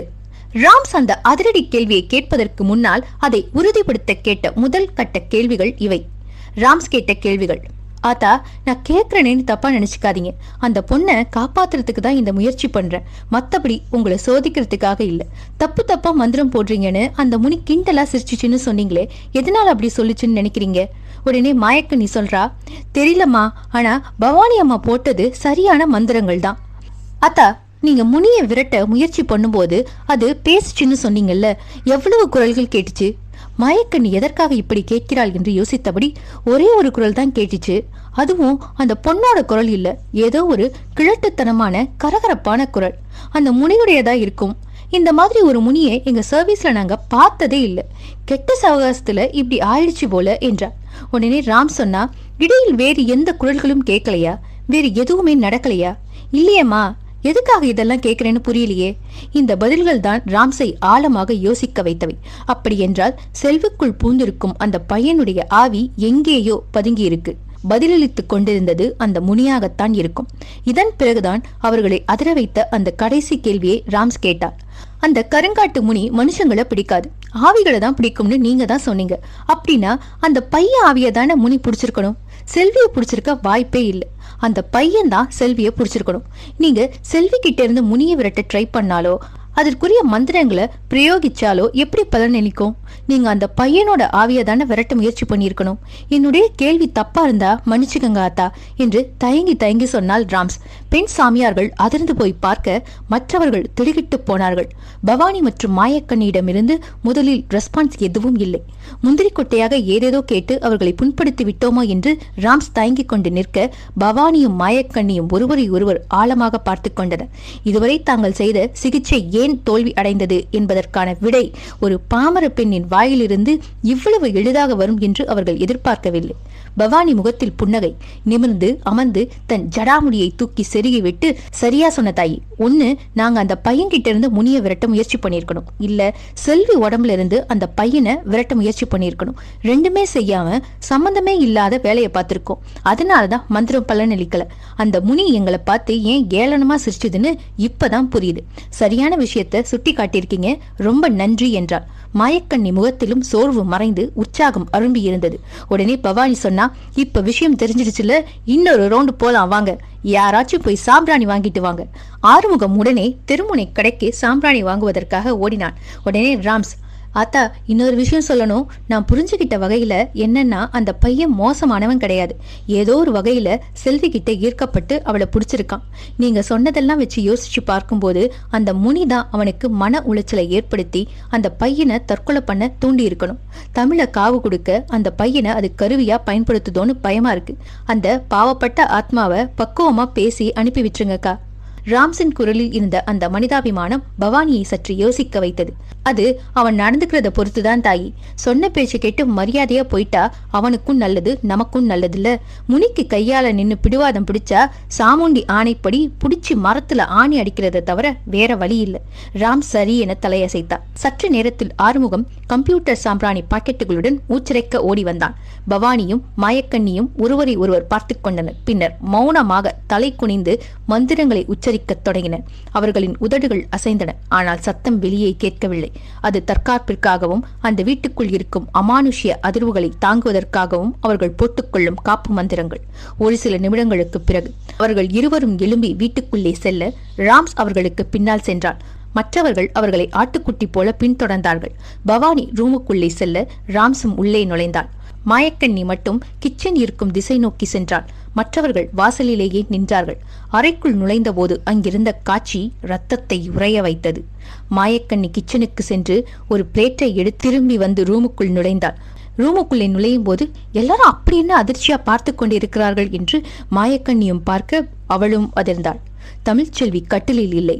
அவள் அறையின் மூலையில் சுவரோடு ஒட்டி மனித உடலால் சாத்தியப்படாத ஒரு கோணத்தில் தலை கீழாக தொங்குவது போன்று உடலை வளைத்து நின்றிருந்தாள். அவளது ஒரு கை அவளின் முகத்தையே நெரித்துக் கொண்டிருக்க, மறு கை காற்றில் யாரையோ தடுப்பது போல துடித்தது. குடலை பிடுங்கும் அந்த அழுகிய மீன் நாற்றம். உள்ள வராதிங்கடி என்று முனியின் கரகரப்பான குரல் எச்சரித்தது. உடனே பவானி சொன்னா, மாயி உடனே சாம்பிராணிய போடு. சாம்பிராணி பாக்கெட்டை மாயக்கண்ணி பிய்த்தாள். 4-5 கட்டிகள் ஒன்றாக எடுத்து தீக்குச்சியால் பற்ற வைத்து தட்டில் அடுக்கினாள். அந்த கட்டிகளில் இருந்து வெளிப்பட்ட அடர்த்தியான புகை மேல் நோக்கி எழும்பியது. அந்த அறையின் ஜன்னல்கள் மூடப்பட்டிருந்ததால் சாம்பிராணியின் செயற்கை நறுமணம் அந்த அழுகிய நாற்றத்தோடு கலந்து ஒரு விதமான மயக்கத்தை தந்தது. பவானி இப்போது தன் கையில் இருந்த வேப்பிள்ளை கொத்தை காற்றில் விசித்திரமாக சுழற்றினாள். முன்னும் பின்னுமாக அவள் கையை வேகமாக அசைக்க வேப்பிழைகள் ஒன்றோடு ஒன்று உரசி சக் சக் சக் சக் என்று ஒருவித சத்தத்தை எழுப்பின. அவளது கண்கள் நிலை குத்தி இருக்க அடி தொண்டையிலிருந்து புரியாத அந்த ஆக்ரோஷ மந்திரத்தை உச்சரிக்கத் தொடங்கினார். ஓம் க்ரீம் க்ரூம் அகோர ஸ்தம்பய ஸ்தம்பய இரத்தக்கபால சூலதாரிணி உச்சடையாய உச்சடையாய பயங்கர ரூப சண்டமுண்ட வித்ரவாய வித்ரவாய சத்ரபந்தன முனி நிரோதன ஹ்ரூம் பட் நில்லு. ஆனை ஆனை. மாயக்கண்ணி சாம்பிராணி தட்டை செல்வியின் காலடியில் வைக்க சாம்பிராணி புகை செல்வியை சுற்றி சுழன்று அவள் உடல் முழுவதையும் ஆக்கிரமித்தது. பவானியின் மந்திர உச்சரிப்பு வேகம் எடுக்க எடுக்க தமிழ்ச்செல்வியின் உடலில் ஜர்க் ஏற்பட்டது. தன் கழுத்தையே நிறுத்திக் கொண்டிருந்த அவளது இடது கை ஏதோ மின்சாரம் தாக்கியது போல துடித்து மெல்ல பிடியை தளர்த்தியது.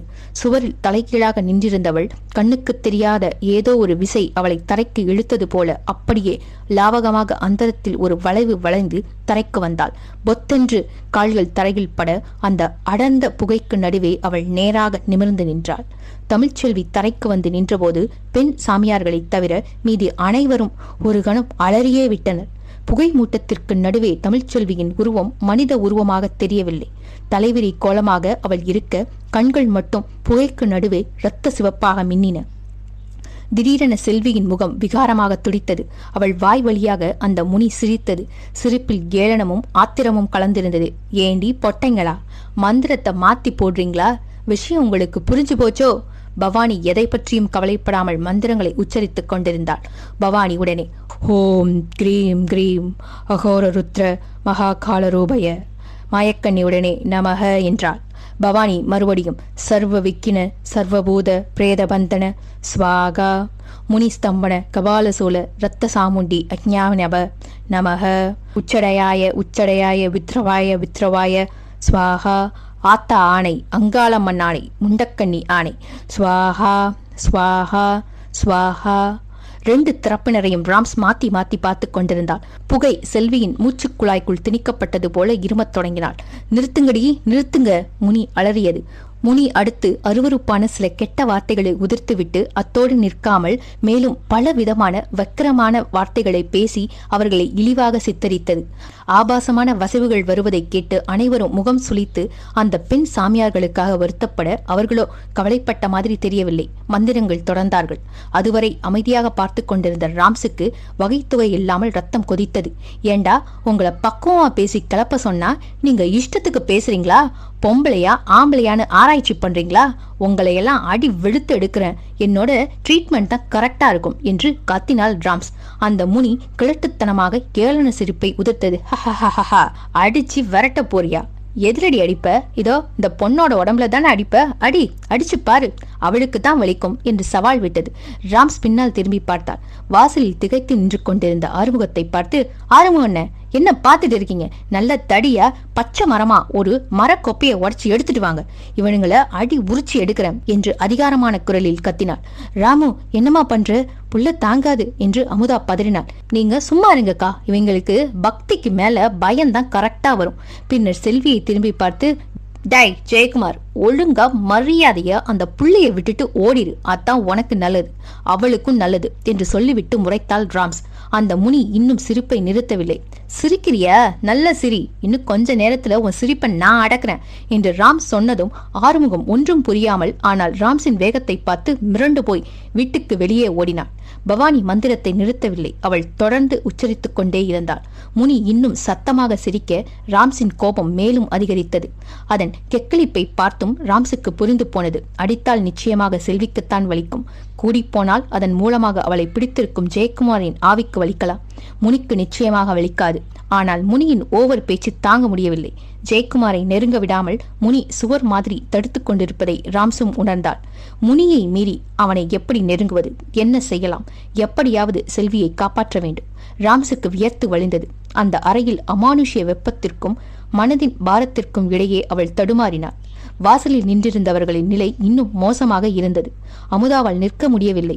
தன் இரு கைகளையும் மார்போடு சேர்த்து கட்டிக்கொண்டு, என் பிள்ளைய இப்படி பார்க்க சைக்கிளையே, எப்பா ஜெயக்குமாரு, அவளை விட்டுருப்பா, மாரியாத்தா, அவளுக்கு ஏதாச்சும் ஒண்ணுன்னா நான் உயிரோடு இருக்க மாட்டேன் என்று முணுமுணுத்துக் கொண்டே விம்மி விம்மி அழுதாள். என்ன நடக்கப் போகுதோ என்று தெரியாமல் ஆறுமுகமும் தனலட்சுமியும் வாசலில் கையை பிசைந்து கொண்டு நின்றார்கள். அத்தியாயம் 9, கடைசி அத்தியாயம். ரொம்ப விறுவிறுப்பா இருக்கும். சோ கண்டிப்பா இதை முழுசா கேளுங்க. வாங்க கதைக்குள்ள போகலாம். ஜெயக்குமார் பெயரை அமுதா முணுமுணுத்தபடி சந்தடி சாக்கில் ராம்ஸுக்கு கேட்டது. ஏற்கனவே சொல்லியிருந்த ஜெயக்குமார் பிளாஷ்பேக் திடீரென்று ராம்ஸுக்கு ஞாபகத்துக்கு வந்தது. ஸ்கூல், கிரிக்கெட், அப்பா, அடி, சூது, பயம். ஜெயக்குமாரின் வீடு பக்கத்தில் தான் இருக்கிறது. ஆனால் தமிழ்ச்செல்வியை பிடித்திருக்கிறான். வீட்டு பக்கம் போன மாதிரியும் அக்கா சொல்லவில்லை. ஏன்? பயம். அப்பாவிடம் பயம். அடி மனதில் புதைந்து கிடக்கும் பயத்தை வெளியே கொண்டு வருவதுதான் உண்மையான ஆயுதம் என்று அவளுக்கு அப்போது புரிந்தது. ராம்ஸுக்கு திடீரென்று ஒரு யோசனை. நான் சொன்னா நீ கேட்க மாட்ட, சொல்ற ஆள் சொன்னா நீ கேப்ப. அமுதாக்கா, நீங்க போய் ராஜேந்திரன் சார் வீட்டுல இருக்காரான்னு பார்த்து அவர் கூட்டிட்டு வாங்க. அவர் வந்து சொன்னாதான் கதை நடக்கும் போல இருக்கு. இவ்வாறு ராம் சொல்லிவிட்டு செல்வியை பார்க்க சிரிப்பு சத்தம் தொடர்ந்து கேட்டுக்கொண்டுதான் இருந்தது. ஆனால் அவள் முகத்தில் ஆக்ரோஷத்தை காணவில்லை. ஏதோ ஒரு பெரும் நிழல் வந்து கவிழ்ந்ததைப் போல் அவள் முகம் இருளடைந்தது. அவளது கால்கள் 2 ஸ்டெப் பின்னால் சென்றன. ராஜேந்திரன் என்ற பெயரை கேட்டதும் அந்த பையனின் ஆழ் மனதில் இருந்த அந்த பயம், அவனை காக்கும் கவசமாக இருந்த அந்த முனியையும் மீறி வெளியே எட்டி பார்த்தது. பவானி மந்திரங்களை நிறுத்தாமல் தொடர மாயக்கண்ணி விபூதியை தூவ நமக நமக என்று ஒத்து ஊதிக்கொண்டிருந்தாள். செல்வியிடம் ஏற்பட்ட மாற்றத்தை பார்த்ததும் ராம்ஸுக்கு மேலும் உற்சாகம். ஏண்டா, உன் அப்பா பேரு சொன்னதும் முகம் இருண்டு போச்சே. இப்போ உன் அப்பாவை இங்க கூட்டிட்டு வரேன். அவர் கையாலேயே உனக்கு சூடு வச்சாதான் நீ திருந்துவ என்று ராம்ஸ் அழுத்தம் கொடுக்க வேண்டிய இடத்தில் அழுத்தி சத்தமிட்டாள். அதுவரை கேட்டுக்கொண்டிருந்த அந்த அட்டகாசமான கிழட்டு சிரிப்பு திடீரென ஒரு கீறல் விழுந்த கிராமபோன் தட்டு போல திக்கி திணறியது. அடுத்த வினாடி தமிழ்ச்செல்வியின் தொண்டையிலிருந்து ஒரு தீனமான ஆனால் நெஞ்சை பிளக்கும் டீனேஜ் சிறுவனின் அலறல் சத்தம் கேட்டது. ஐயோ வேண்டாம், அப்பாவை கூப்பிடாதீங்க, வேண்டாங்கா வேண்டாம். அந்த குரலில் இருந்த மரண பயம் அங்கிருந்தவர்களின் ரத்தத்தை உறைய வைத்தது. ராம்ஸ் இப்போது விடவில்லை. இரும்பு சூடாக இருக்கும் போதே அடுத்து விட துணிந்தாள். நீ கத்துனா நான் விட்டுருவேனா? அமுதாக்கா, முதல்ல கரண்டி அடுப்புல வைங்க, கையோட போய் ராஜேந்திரன் சார உடனே கூட்டிட்டு வாங்க என்று கத்தினாள். அவள் சொல்லி முடிக்கும் முன்பே நேராக நின்றிருந்த தமிழ்ச்செல்வி அப்படியே தரையில் விழுந்து துள்ளி குதிக்க ஆரம்பித்தாள். தண்ணீரில் இருந்து தரையில் வந்து மீன் துடிப்பது போல அவளது உடல் கட்டுக்கடங்காமல் அதிர்ந்தன. சுவர்கள் அதிரத் தொடங்கின. அலமாரியில் இருந்த துணிகள் விழுந்தன. சிரிப்பு சத்தம் இப்போது முழுவதுமாக அடங்கி போய் விக்கல் கலந்த அழுகை சத்தமாக மாறியது. சுடுது சுடுது, வேணாம், அப்பா கிட்ட சொல்லாதீங்க. தமிழ்ச்செல்வியின் கண்கள் இப்போது பழையபடி நிலைக்குத்தி இல்லை. அவை பயத்தில் அங்கும் இங்கும் அலைப்பாய்ந்தன. முனி நிழல் மெல்ல விலகி ஜெயக்குமார் என்கிற அந்த 13 வயது சிறுவனின் முகம் வெளிப்படத் தொடங்கியது போல ஒரு மாயை. அவன் உருவம் தமிழின் மேல் ஒரு நிழலாக படிந்து மறைவதை மூவரும் உணர்ந்தார்கள். பவானி மந்திரத்தின் வேகத்தை கூட்டினாள். மாயக்கண்ணி விபூதியை அள்ளி வீசி நமக நமக பந்தே நமக என்றாள். அறை முழுவதும் ஒரு விதமான மண்ணெண்ணெய் வாடை வீசத் தொடங்கியது. உயிருள்ள தசை நெருப்பில் கருகும்போது ஏற்படும் அந்த ஒரு விதமான கவிச்சி நாற்றமும் கருகிய ரோமங்களின் நெடியும் அந்த இடத்தையே நரகமாக மாற்றின. ஜெயக்குமார் அன்று தன்னைத்தானே தீயிட்டு கொண்டபோது ஏற்பட்ட அதே மரண ஓலத்தின் வாடை இப்போது தமிழ்ச்செல்வியின் உடலை சுற்றி சுழன்றது. சாம்பிராணி புகையோடு கலந்த அந்த பிண வாடை அந்த பையன் அனுபவித்த அந்த வேதனையான கடைசி நிமிடங்களை அங்கிருந்தவர்களுக்கு உணர்த்தியது. ஜெயக்குமார் இப்போது தமிழின் உடல் வழியாக தரையில் மண்டியிட்டு ராம்ஸின் காலை பிடிக்க வருவது போல கைகளை நீட்டி, அக்கா காப்பாத்துங்கக்கா, அவர் வந்தா என்ன மிதிச்சே சுற்றுவார், நான் தோட்டத்துக்கே போயிடுறேன் என்று கதறினார். முனியின் பிடியில் இருந்த ஜெயக்குமார் இப்போது முழுவதுமாக ராம்ஸின் மிரட்டலுக்கு கட்டுப்பட்டு வெளியே வந்துவிட்டான் என்பதை அனைவரும் உணர்ந்து கொண்டார்கள். ராம்சக்கா தன் குரலை மென்மையாக்கி அதே சமயம் ஒரு மூத்த சகோதரிக்கே உரிய அதிகாரத்துடன் பேசினார். அப்படின்னா இவளை விட்டுட்டு கிளம்பு ஜெயக்குமாரு, உனக்கு பிடிச்ச தமிழை ஏன் தொந்தரவு பண்ற? அவளாவது நிம்மதியா இருந்துட்டு போகட்டுமே. நீ எங்கேயாச்சும் தூரமா போய் உங்க அப்பா கோபத்திலிருந்தோ சூட்டிலிருந்தோ தப்பிச்சுக்கோ. நான் உன்னை காப்பாத்துறேன், ஆனா இவளை விட்டு. அவள் சொல்லி முடித்த அந்த வினாடி தமிழ்ச்செல்வியின் உடலில் ஒரு பயங்கரமான அதிர்வு ஏற்பட்டது. தரையில் கிடந்தவள் ஒரு பம்பரம் போல சுழன்று அறையின் நாலாபுறமும் முரண்டு புரண்டு அழுதாள். சில நொடிகளில் அவளது அழுகை சத்தம் மெல்ல மெல்ல அடங்கியது. சடாரென்று தமிழ்ச்செல்வியின் முதுகிலிருந்து ஏதோ ஒரு கருப்பு நிழல் உருவிக்கொண்டு வெளியேறுவது போல உணர்ந்தார்கள். என்று ஒரு பலமான காற்றோட்டம் அந்த சிறிய அறைக்குள் சுழன்று ஜன்னல் கதவுகளை படாரென்று மோதி திறந்து கொண்டு வெளியே பாய்ந்தது. அந்த சுழற்சியில் அங்கிருந்த சாம்பிராணி புகையும் விபூதி துகள்களும் ஒரு சூறாவளி போல சுழன்று அடங்கின. அடுத்த சில நொடிகள் அந்த அறையில் மரண அமைதி நிலவியது. பவானி, மாயக்கண்ணி மற்றும் ராம்ஸ் தமிழ்ச்செல்வியை நெருங்க பார்க்க அசைவற்று தரையில் கிடந்தாள். அவளது மூச்சுக்காற்று மட்டும் சீராக வந்து போய்க் கொண்டிருந்தது. மூவரும் ஒருவரை ஒருவர் ஆழமாக பார்த்து கொண்டனர். அவர்கள் முகத்தில் ஒரு பெரிய யுத்தத்தை வென்ற நிம்மதி தெரிந்தது. மெதுவாக மூவரும் தமிழ்ச்செல்வியை நெருங்கி குனிந்து பார்த்தார்கள். சற்று முன்பு வரை விகாரமாகவும் ஆக்ரோஷமாகவும் கருத்து போயிருந்த தமிழின் முகம் இப்போது பால் வடியும் ஒரு 13 வயது சிறுமியின் முகமாக மாறியிருந்தது. கண்கள் அமைதியாக மூடியிருக்க அவளது நெற்றியில் இருந்த அந்த பதற்றமான சுருக்கங்கள் மறைந்து முகம் சாந்தமாக காணப்பட்டது. அவளை இத்தனை நாட்கள் பிடித்து வைத்த அந்த துயரமான ஈர்ப்பு இப்போது இல்லை.